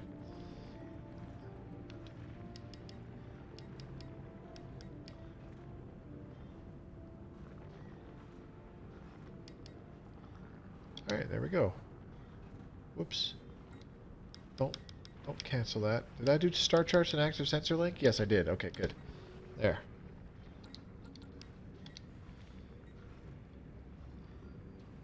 Cool. Okay, so now I have active sensor link with both of those empires. And their star charts. So that's pretty much the entire galaxy mapped out.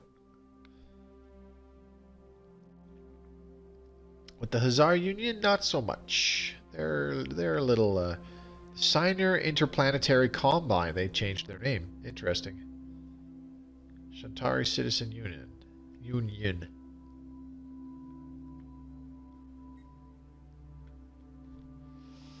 Okay. Oops, that's not the right thingamajigger. Where's my fleet? There we go. Here's the fleet. There's one of the new battleships. Oh, no, wait. That's the carrier one. Where's the one that we made? Oh, I didn't make any. I didn't construct any. Duh. Gee, Moby, you're not very bright, are you? Nope. Nope, I am not. That was the Livus class.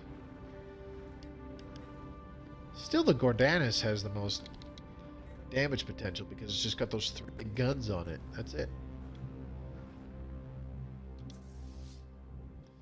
Alright, let's see. What can I do? I can actually move them there. Sweet. That's GTFO. And they can't go anywhere else after that. Oh, damn it.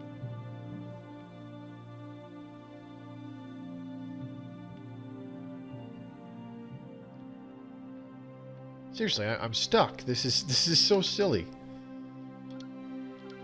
Alright, you know what? Let's just let's send our fleet on a patrol here. We're just gonna fly them around.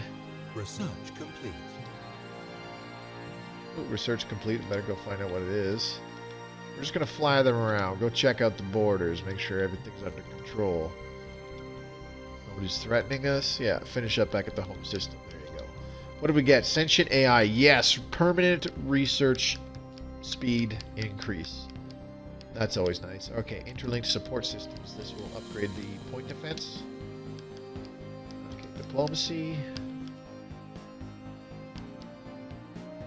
Habitability increased by 10%. That's not bad. But, yeah, let's go with that. Why not?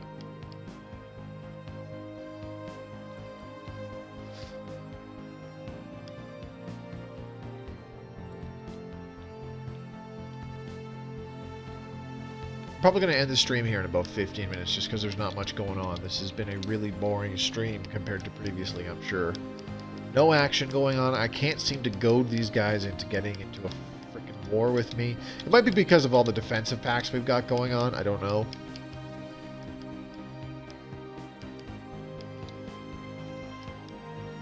Oh. They declared war. Nice! This is our chance. Can we capitalize on this and go to war? And, go to... Ooh, wait, what? No, don't build a biolab. Are you sure you want to cancel? Yes. Build a physics lab, please and thank you. Hydroponics farm upgrade. Okay, there's those. Mineral processing plant. Processing plant. Alright. Joe, are you still there?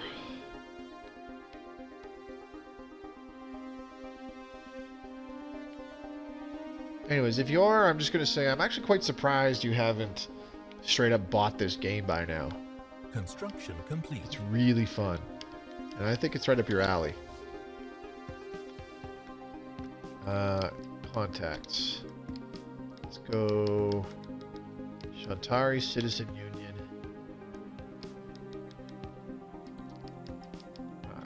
how I can help them.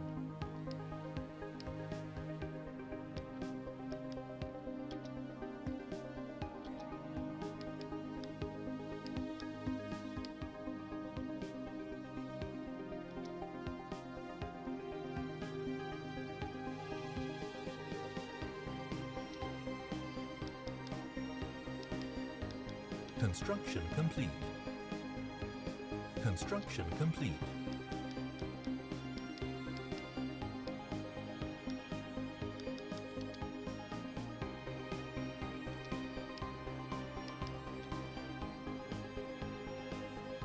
Shit. Oh, we're at a negative balance for energy credits all of a sudden. That's a good sign. Construction complete.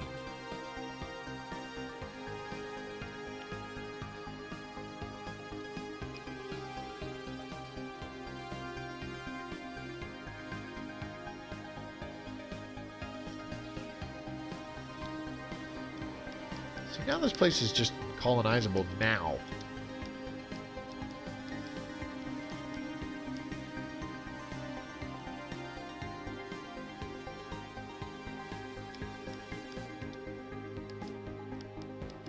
Armada battle formation. Almost done, and then we should be able to create more ships.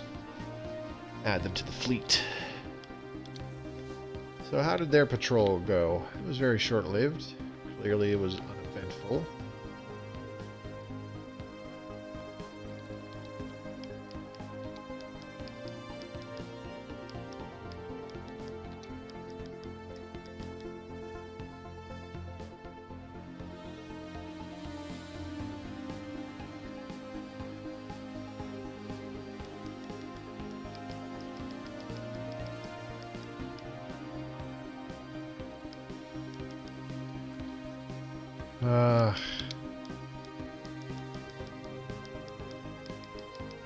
Let's invite them to the Federation. Why not?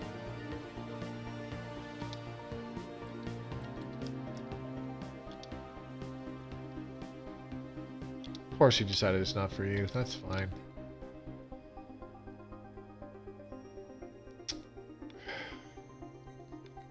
Seriously, I can't do anything. I just gotta sit here and wait for research. It's really lame. That's alright. I need to fix this negative balance of energy that I have going on, though.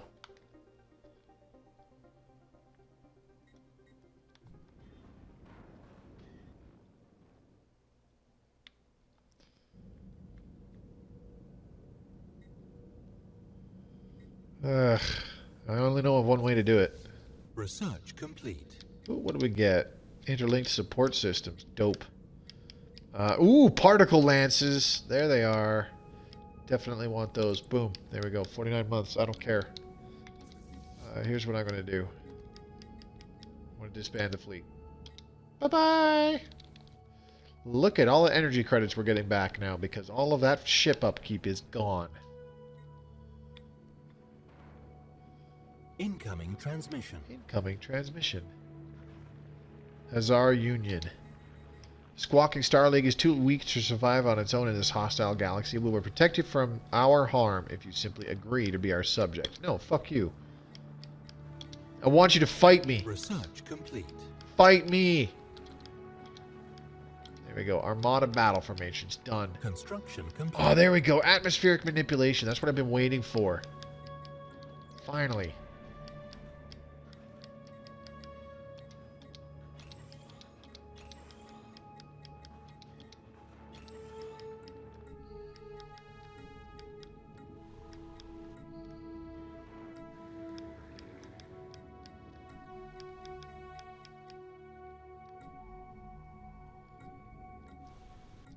Looks like all my planets are in order. Or are they? Can't quite tell. Have you formed any sectors? You'll need a fleet again. Yeah, that's true. I do. Yeah, fuck it. Let's just build a fleet. Okay, so here's what we need.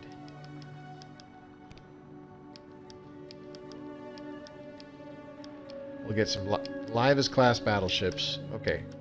We'll do 5 of each. That should be about 120 of our capacity. capacity, yeah? Something like that. 1, 2, 3, 4, 5. 1, 2, 3. Oh, shit! I don't have the resources. Duh.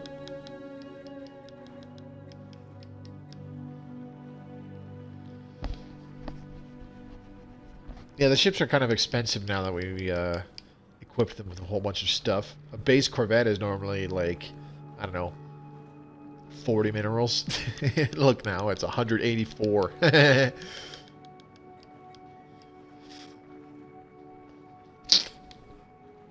Okay, I got an idea.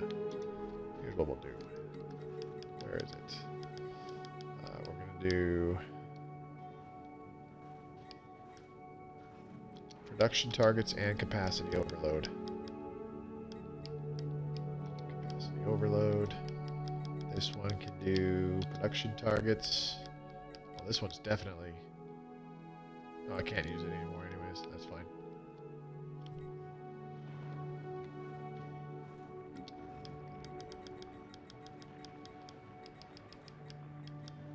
Another Gordanis class.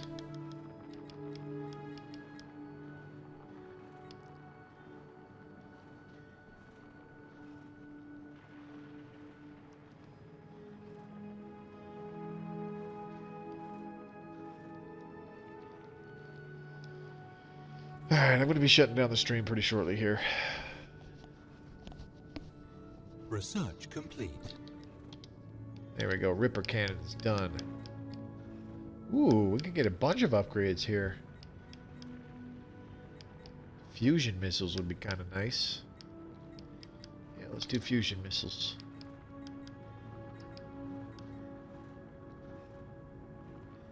Once that particle lances are done, hopefully we can get tachyon lances immediately. Construction complete. I'm going to cancel all of our ship production. Sorry. Disband. GTFO. I know. I just made one. Thankfully, we only lost some of those resources, not all of them.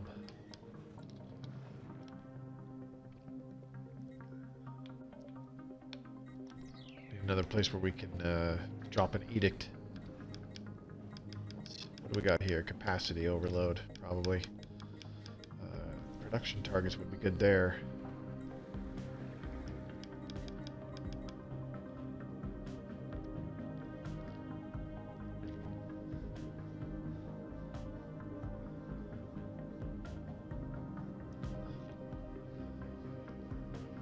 Excuse me. About 5 minutes and then we're going to call it a night. I'm a little sleepy. Ooh. And like I said, pretty boring stream tonight. Like worse than last time. Last time was brutal. Anyways, so those of you who are not, I do have a Twitter handle, Mobius_Y_games. I post on there all the time if I'm streaming that night. Normally I stream every Tuesday and Friday, and I'll often do an extra one on like Saturday or Sunday as well. But Tuesday, Friday, it's almost a guarantee. And if I'm not doing it that night, I update everybody as such on my Twitter feed. So be sure to follow me on Twitter, or at the very least keep an eye on me there. That way you'll be up to date on stream news.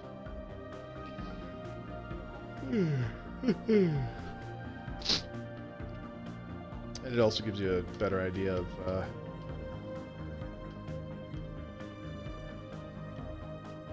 whether I had to cancel or anything like that, as well as you know, if I got what I got planned for videos coming out too sometimes.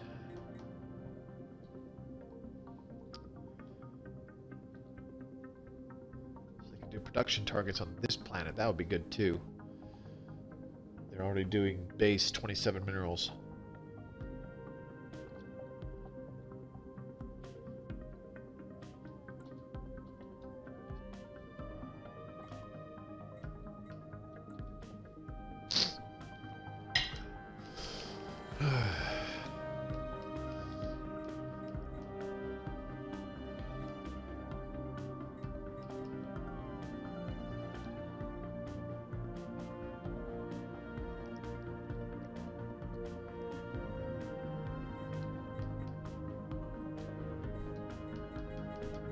Invite to Federation. Let's do it. Federation formed. Oh, yes! I finally! The Condyne Concord. How do I rename the Federation? Here, select. Rename. There we go. Yeah. Incoming transmission. Federation Association request. Would like to cooperate more closely with the Condyne Concord, leaving aside the question of membership. Would you consider granting us association status? Yes. Incoming transmission. And another one.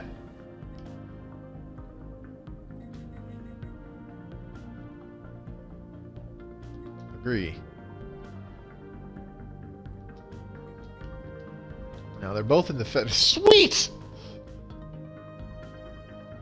Can't wait for multiplayer to be out. Yeah, that'd be kind of nice. Finally. Okay, let's rename this puppy. Rename.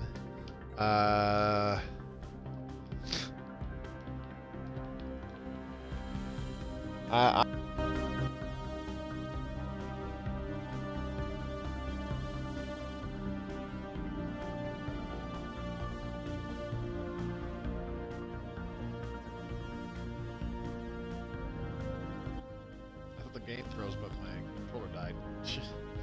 Better plug it in. Here we go. United Federation of Bird.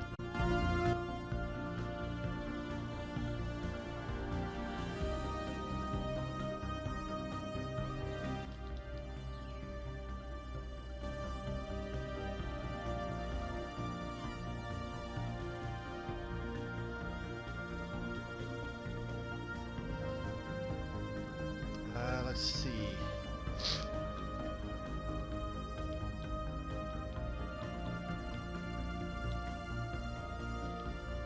I know what to call it.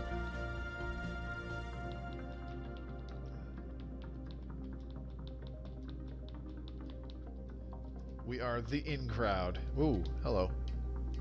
Dang it! I have to do it again. The in crowd. You want to be part of the in crowd? We gotta like you. You gotta be cool. A bigger flock.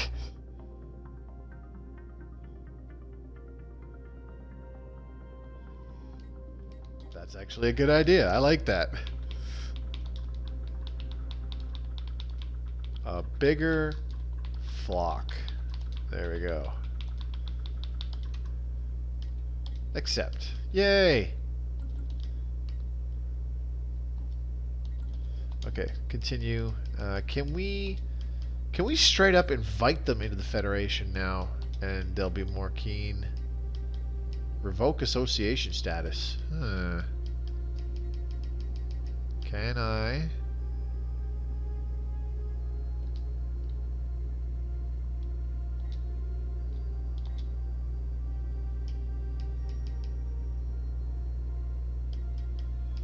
Research complete. No, I can't.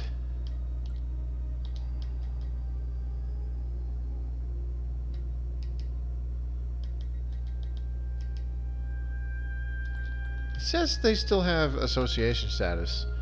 Fusion missiles, done. Oh, we can get Stormfire cannons, cool. Flak battery, yes! Finally. A flocking good time. Flock you. Okay. I'm done listening to you. Research complete. Your name suggestions are not punny. Lol. Okay, Tomb World adaptation. Can I terraform that goddamn planet now? Because that is the only chance I have at expanding to a new world. Can I make it a tropical world? Yes, I can. We are meant for a tropical world, right? Species, squawker, avian, tropical preference. Yes, so we're going to do that. Here we go. Planet, terraform, tropical. It's going to take 3,600 days. Well, flock off.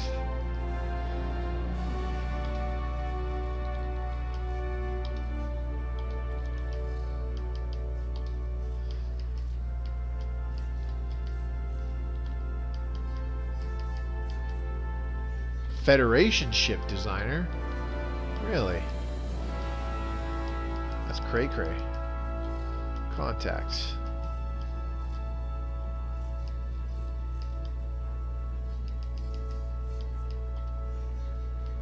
Do they still have Federation status? War has been declared against us. Oh, here we go! They finally declared war on us, and it's only because we don't have our goddamn fleet anymore.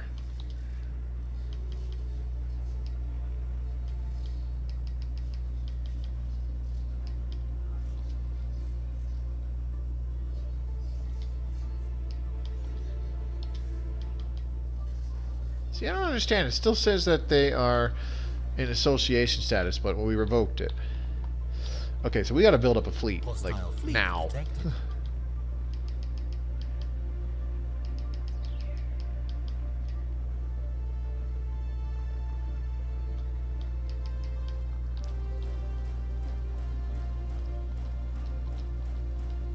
Station under attack. Military station lost. This is not good.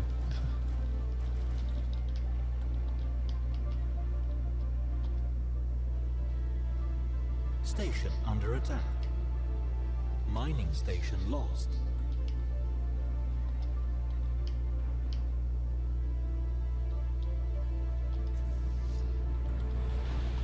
Woo!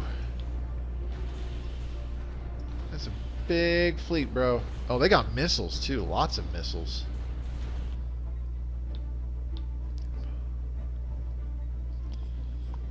They are already in the war. Do the other race ship designs look different? Like really different? Yes, they look very different. I can tell you that right now. Hostile fleet detected.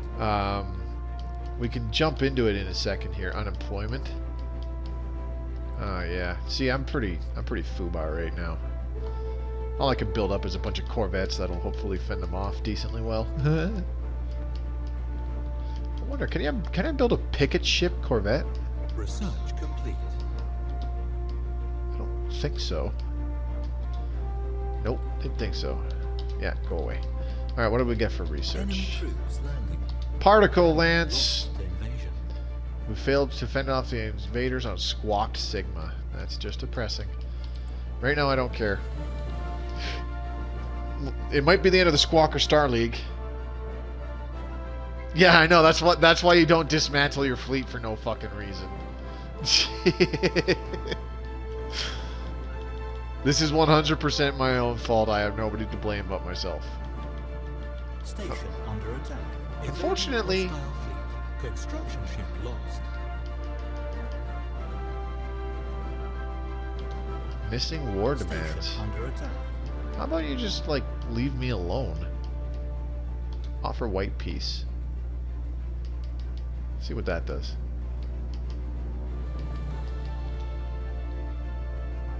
My Ascus is bursting with mirth. Be serious, Dodo. You are losing this war. Yeah, no kidding.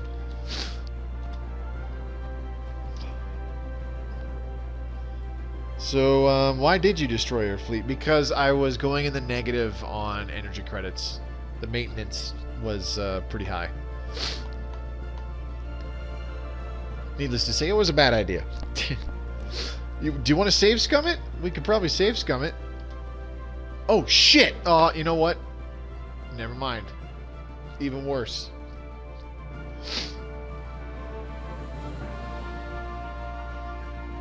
Crap.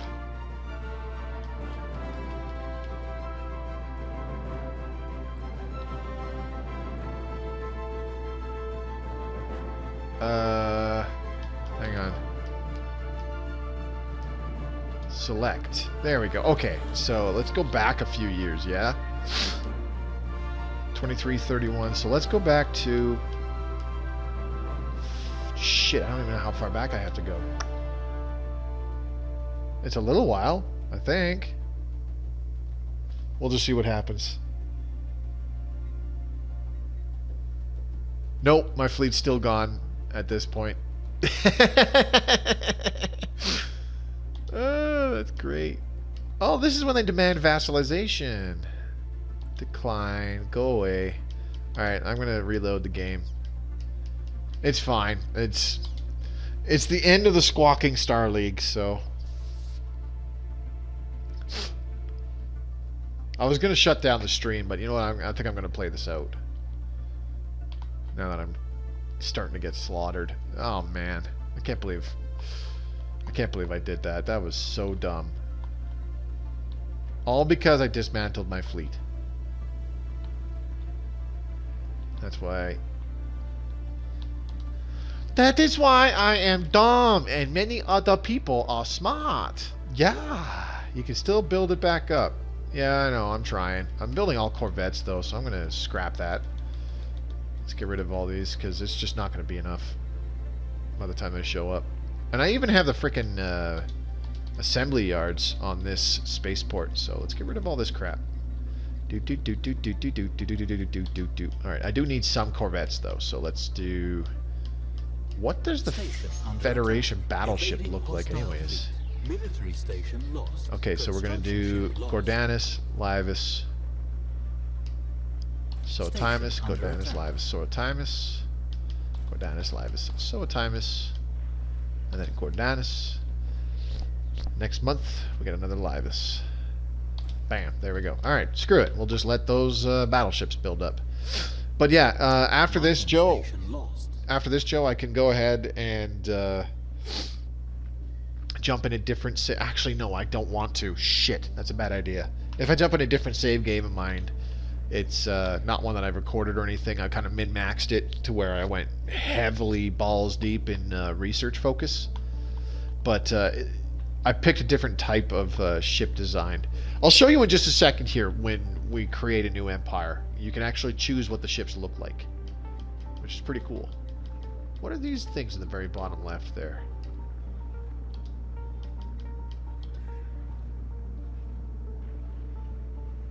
Spaceport lost. Situation log updated.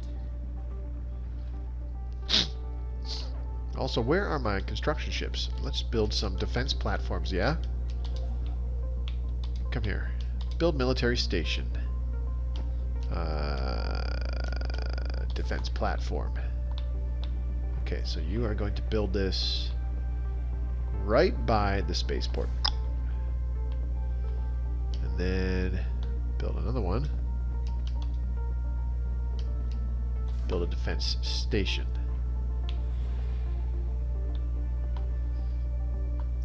Okay, so we need to create a new defense station. New design, defense station. There we go. 4 sections. That's what we want, and it's going to have proximity mine, defenses. So here's what we're doing. We're doing nothing but. Okay, we're going to have 1 light station section, a medium, 2 mediums, and a large. Hostile fleet detected. There. Okay, so 0 point. Okay, so power plants, we're just going to do 4 0-point reactors. We'll do 4 medium, improved deflectors, and plasteel armor. Is going to go in the small slots. There we go. Okay, so now for the point defense, we've got our barrier point defense. Got lots of power to work with too, so that's good. Small guns, we'll do the rail guns because they got slightly longer range. The medium guns, we'll do some gamma lasers. Then a large gun, we do a single missile launcher for some range. What is the component that I can put on here? Afterburners, yeah, I don't need that on a frickin' space station. So let's get rid of a couple power plants. Put some more deflectors on. Okay, this will have to work. We're gonna rename this.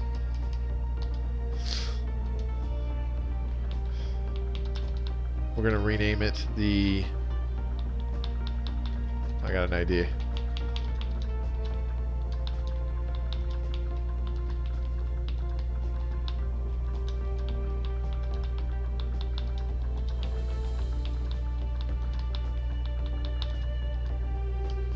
The We're Under Attack station. There we go.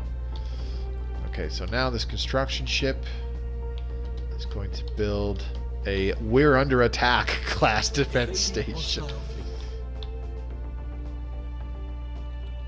Evading hostile fleet. Oh shit, they're here. That's a good sign. My fleet's not going to hold up.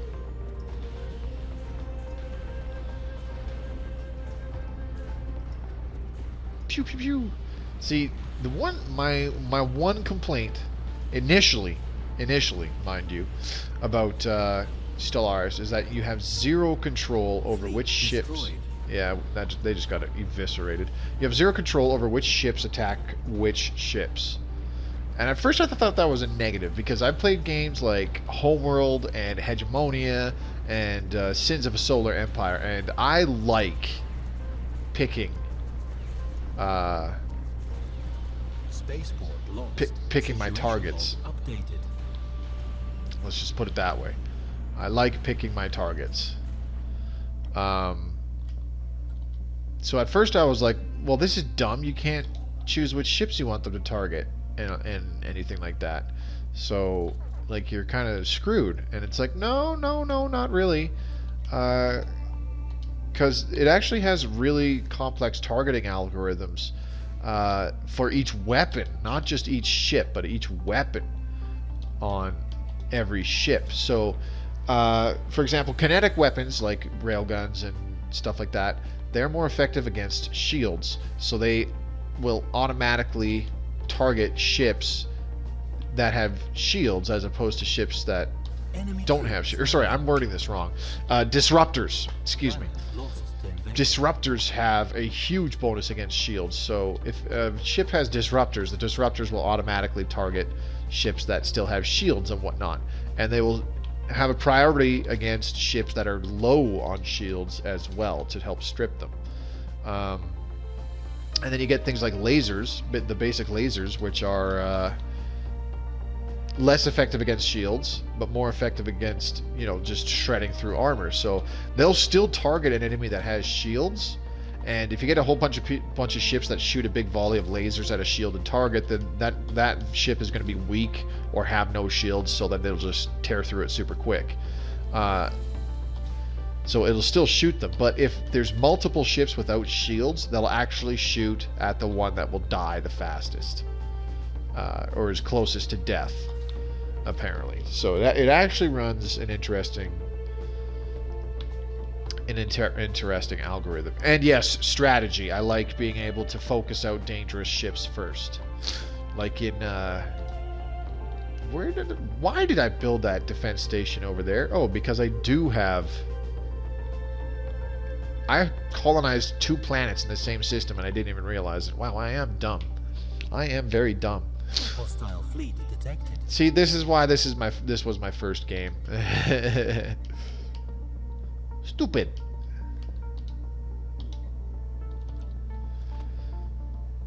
What happened to Anthem? I thought you said you were going to be playing the heck out of that when it came out. Did this sneak up and surprise you? No, I still play Anthem, dude. It's just...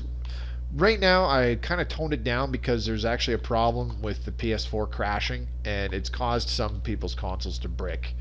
So I'm not terribly concerned of it happening to mine, but I don't want to do it that much. Plus, I didn't buy the game for Xbox.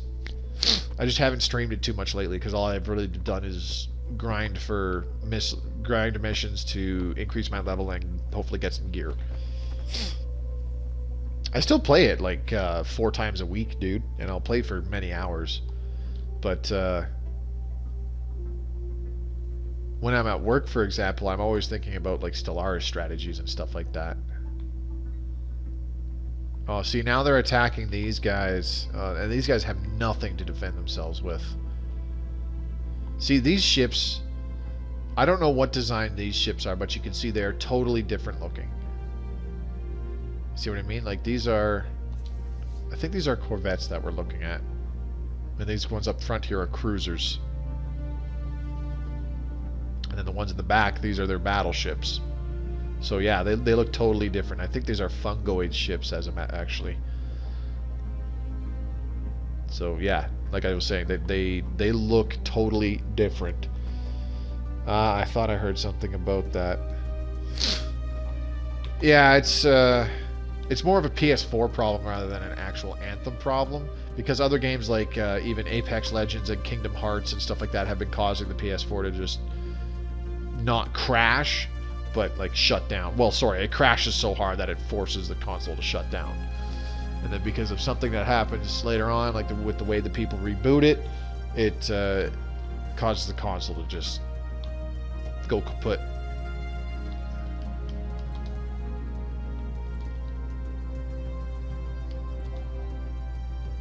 What are you giving me the...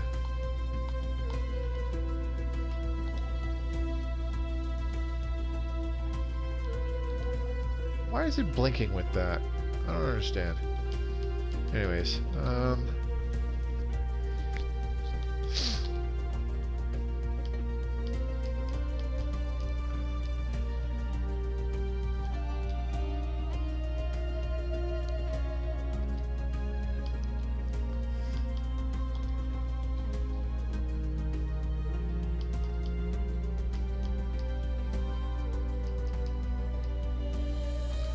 it'd be great if you actually like came over and helped us with this fucking war that we're having. You have made an impression on the Lady Protector, Squawker. You are friends of the Commonwealth of Ovasai. We must be at peace.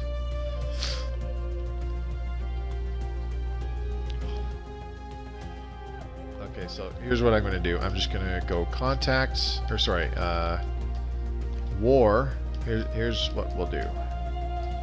So the to negotiate, we're gonna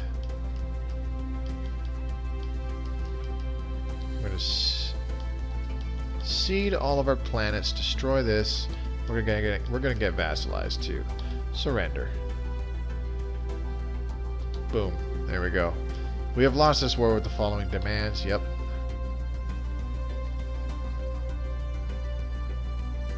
You should have known your place, buzzards. Research complete. Well, what does that leave me with? Not much. I've got one planet.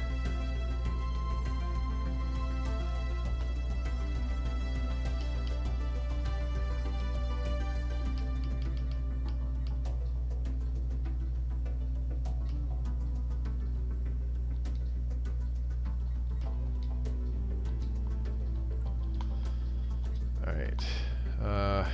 Let's see.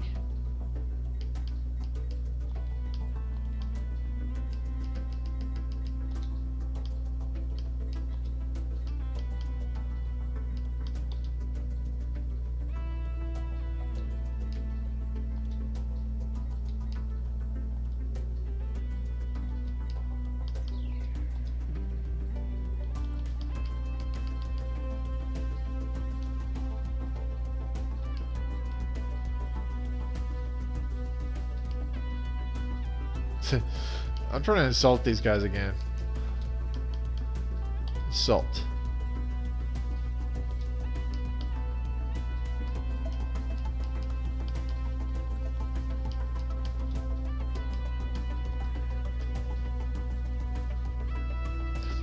What did you creatures call yourselves again? Right, chicken is the word. Insult.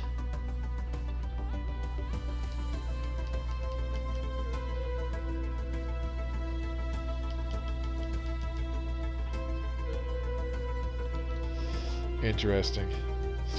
Anyways, I still love Anthem. It's getting a lot of shit. Like, there's a couple YouTube channels that just absolutely overdo jumping on the Anthem bash train. But in general, I like the game. I find it way more fun than fucking Destiny was when Destiny first launched. I got so bored with Destiny so fast, it's not even fucking funny. Anthem, I'm still enjoying it. It's not your typical BioWare game. Anyways, I'm gonna go ahead and just save and quit this crap. I'm not even gonna save. Screw that. We'll just exit to the main menu. So I'm gonna show you something really quick, Joe. So we're gonna go new game, create new empire. So I did this the first time that I streamed. This is essentially customizing your own empire, and you customize everything, even the appearance. So you got the option of some humanoid characteristics here, like here's Vulcans or elves, whatever you want to call them, and here's, you know, humans. There's also these guys. The first time I saw them, they kind of looked like Cardassians. They reminded me of that. You've got other options, of course. Mammalian, so like things like apes and cats and that kind of shit, shenanigans. So as you can see, there's way more portrait options under these different types. Like, I don't even know what this is, but it has wings. It's a flying monkey. All right, Pole Tiger, I'll see you later, buddy. Thanks for dropping by. And then there's reptilian.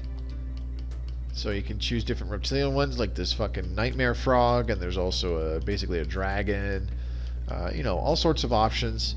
Avian is bird-like. We were just the space peacocks. That's these guys.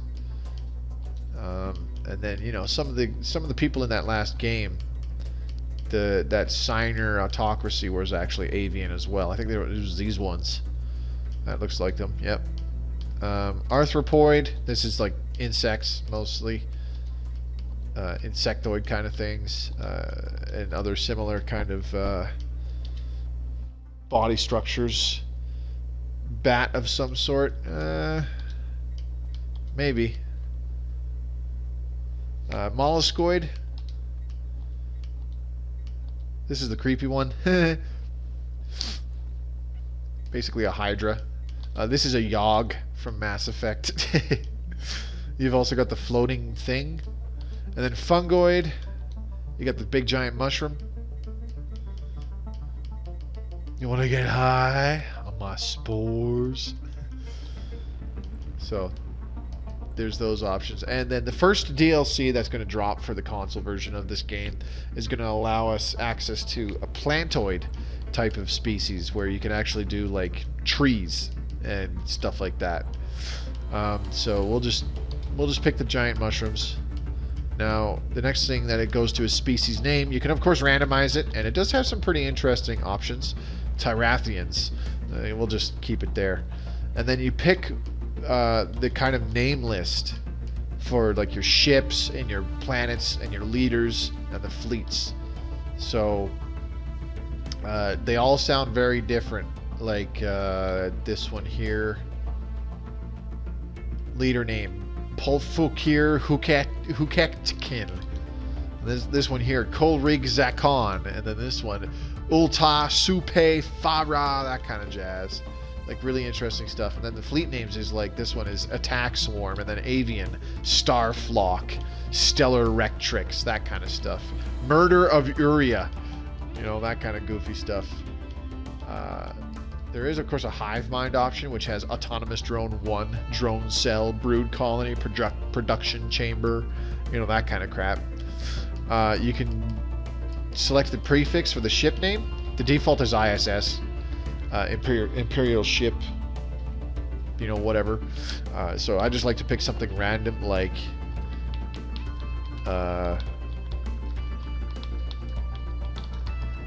URMOM, totally random ship prefix right there.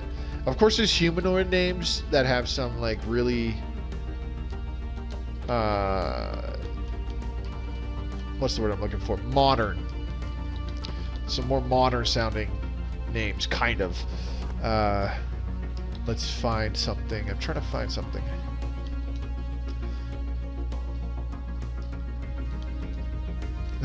Gretchen Bowman, Svetlana Salazar, Kentaro Okada, you know, that kind of stuff. Like, those are some humanoid name examples. So as you can see, there's plantoid options for names. Whirling Bouquet, Blossoming Bouquet, just for funnies. And then, so that's like random stuff that you could just pick. So, and then for your ruler, you could choose if it's male or female, and then obviously if you're like a more humanoid kind of thing, it'll change the appearance. So if we do this one, we'll go to the ruler. Male, female, so on and so forth. But we want to be a giant mushroom, so we'll stick with that. And then in this section, you can actually phenotype. As far as I can tell, it's only changeable for the base, like stock human thing. It basically changes them from like a white person to a black person, that kind of jazz. Asian, and whatnot. Hairstyle, you can change that for humanoids that have hairs.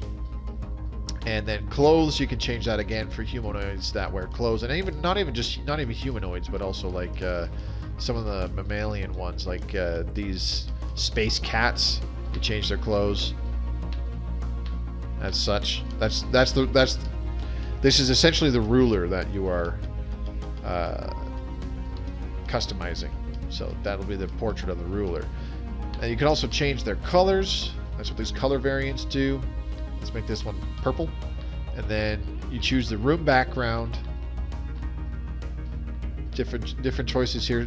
Most of them are just recycled things with different aesthetic things on the side, on the walls beside the window.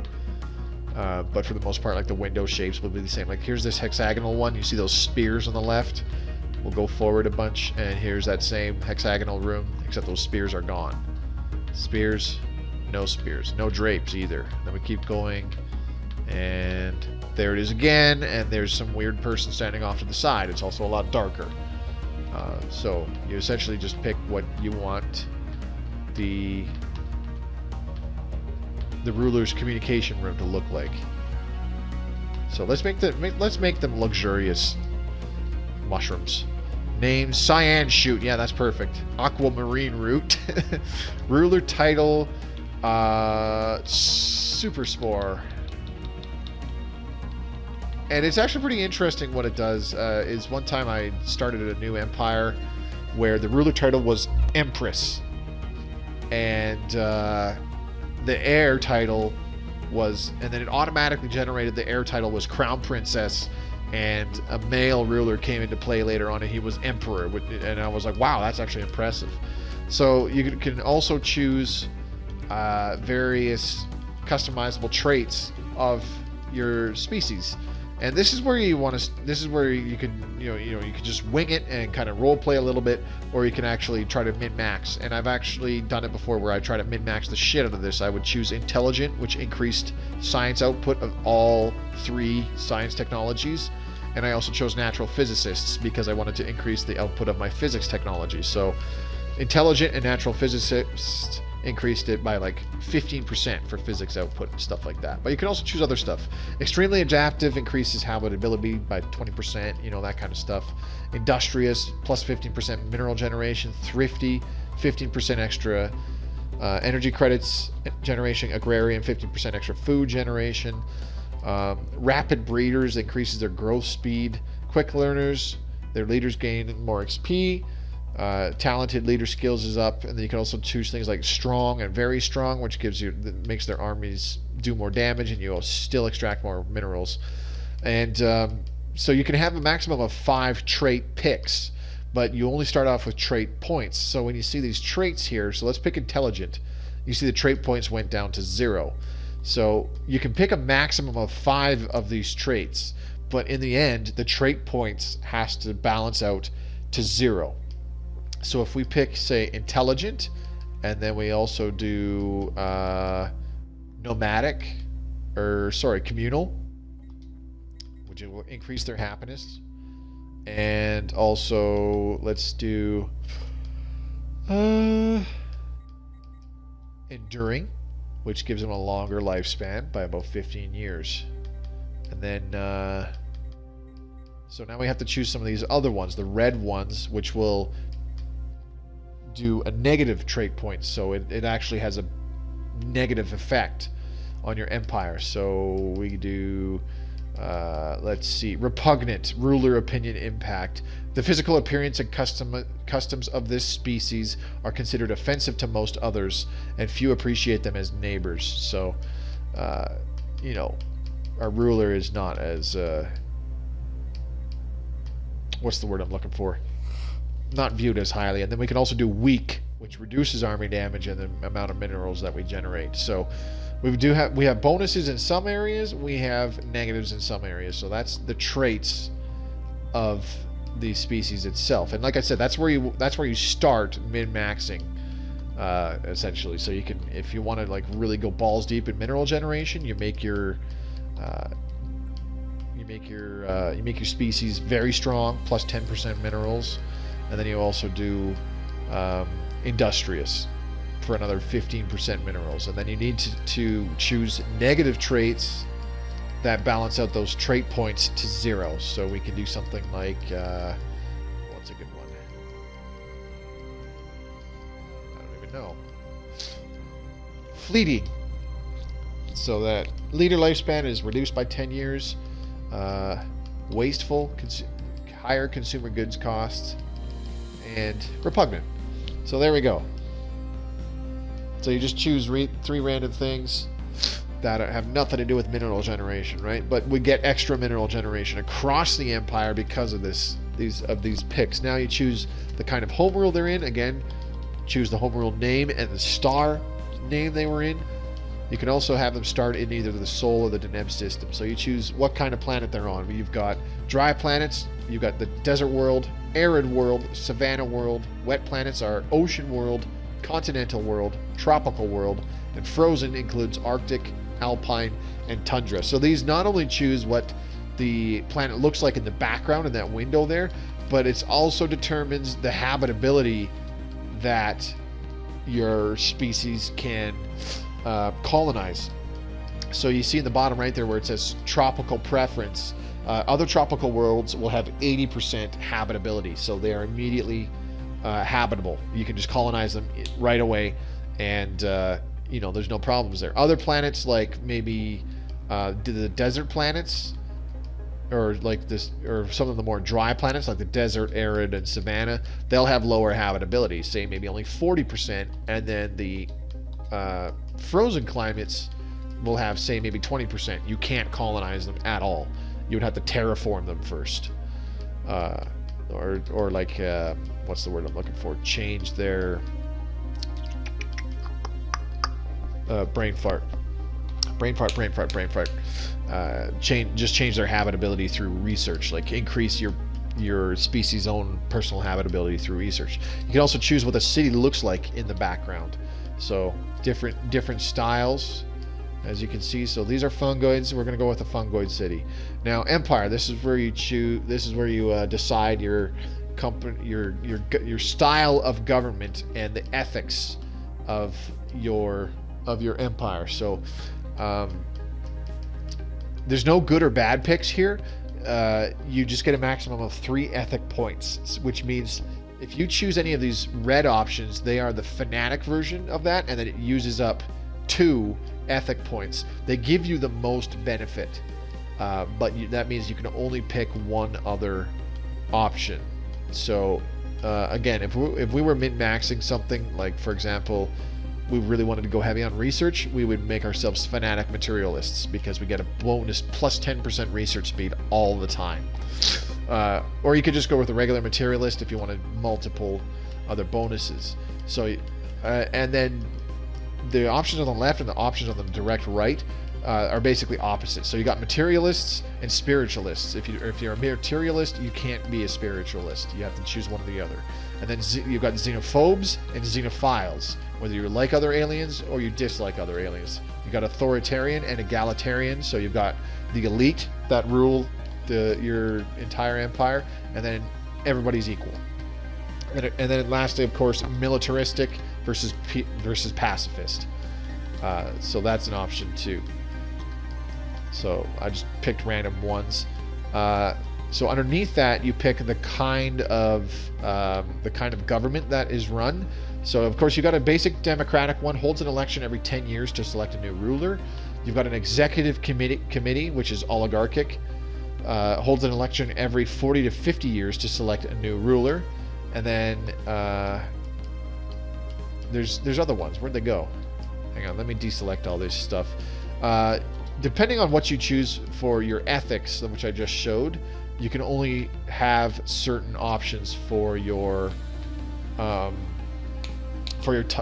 type of authority. So with the egalitarian one, for example, you can't choose an imperial government. Like, you can't have a ruling monarch that sits in place and then a new one gets elected in when they die. Because everybody's equal. See, we can't pick it, just the oligarchy and the democracy. But if we take that out, we can opt for a dictatorial empire, which holds an election upon ruler death to select a new ruler, or an imperial empire. Upon ruler death, a designated successor becomes the new ruler. This is essentially a monarchy. So whatever ethics you pick will determine the kind of government you can have, but those are essentially the 4 options.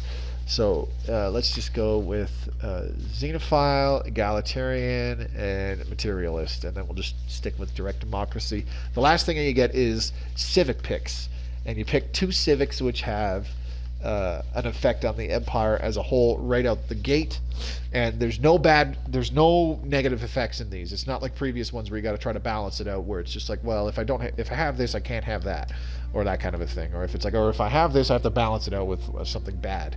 This is straight up just, you know, you pick stuff that determines something about your culture. So if, again, like I said, if we were min-maxing, mining guilds, empire minerals production plus 10%, plus the benefits that the species traits we picked as well increase mineral production even further. Now, some of these options, again, are determined by the kind of government and ethics that you pick. So, for example, we can't have imperial cult, which requires some degree of authoritarian spiritualist, and we have imperial authority. We can't pick that because we don't check off any of those. Civics that do not fulfill all of their requirements will become inactive and will not provide any of their bonuses. So we can't even pick this. Here's another one. Exalted priesthood has oligarchic authority, where there's an election every 40 to 50 years, and is some degree of spiritualist. We can't get that option. Ruler skill levels +2, but we have to have the dictatorial or imperial authority, so on and so forth. We can't pick these options at the bottom because it's not a thing. Slaver guilds, that's a good one. You have to be some degree of an authoritarian to have that. But you get to have other options that would not be available to some of them. For example, Beacon of Unity, you get much more monthly unity. And then technocracy, research alternatives. This is really good. So, I mean, you could balance out some of the negatives. For example, one of the traits that we had is they're wasteful, so they use more consumer goods. We can balance that out with being environmentalists. Or you could just, like I said, you could further min-max by really increasing one thing, like minerals production. So that's starting to get into some seriously statistical stuff. Now we pick the name of the nation, and of course you can randomize it.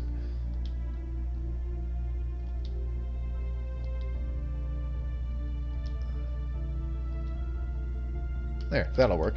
And in randomizing the name, obviously it randomized the symbol as well, and you have lots of options from the symbols.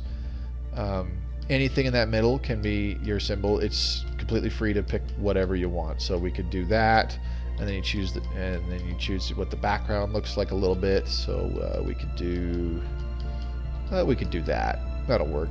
And then, of course, there's some pre-selected colors, maximum of 25. So let's go with, where's a reddish color? Let's make that red. And make this a dark green or something. Yeah, there we go. There, see, we could go with that. And then ships, you pick your starting weapons. There's projectile weapons, which is the mass drivers, energy weapons, which is red lasers, and then missile weapons, which is the nuclear missiles. Whatever option you pick, it'll already be researched for you, and that's what your combat ships will start with. The other options, you have to research them, but you can eventually get everything. So, in this case, let's go with energy weapons. And then ship appearance. This is what I was saying earlier. The design of the ships is totally different. These are all the same ship shown in this little screenshot. All these 6 ships, they're the same ship in the game. I don't know what they are. I think they're the construction ship or something. They're all the same thing, but they look so incredibly different. It's super cool. So we can go with fungoid in this instance. So before you start your game, you overview your summary, and it shows you everything. Traits: very strong, industrious, fleeting, wasteful, repugnant. Your government is democratic. Your ethics, you are egalitarian, you're xenophile, and you're materialist. Civics, mining guilds, environmentalist. Starting weapon, lasers, red lasers. Ships, fungoid style looking ships, and your starting homeworld is a savanna world, and that will be the preference for colonizing planets in the future. And you know, you just confirm this. Do you wish to proceed? Confirm, and then you pick what, and from there it's just, you know, game settings after that, and you just you go from there. So I'm actually going to delete this United Terrathian assembly. I think I kind of want to. And you know what? We'll leave it. I've got a couple. That's the other cool thing is every empire you make actually gets put in this pre-selected pool. Like they have several pre-selected ones, like the United Nations of Earth and the Commonwealth of Man, and several other ones, as you can see here. But every empire that you yourself make, like here's the Squawking Star League. It's not exactly the same as it was earlier.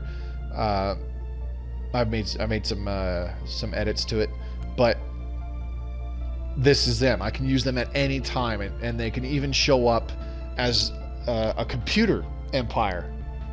They could be controlled by an AI.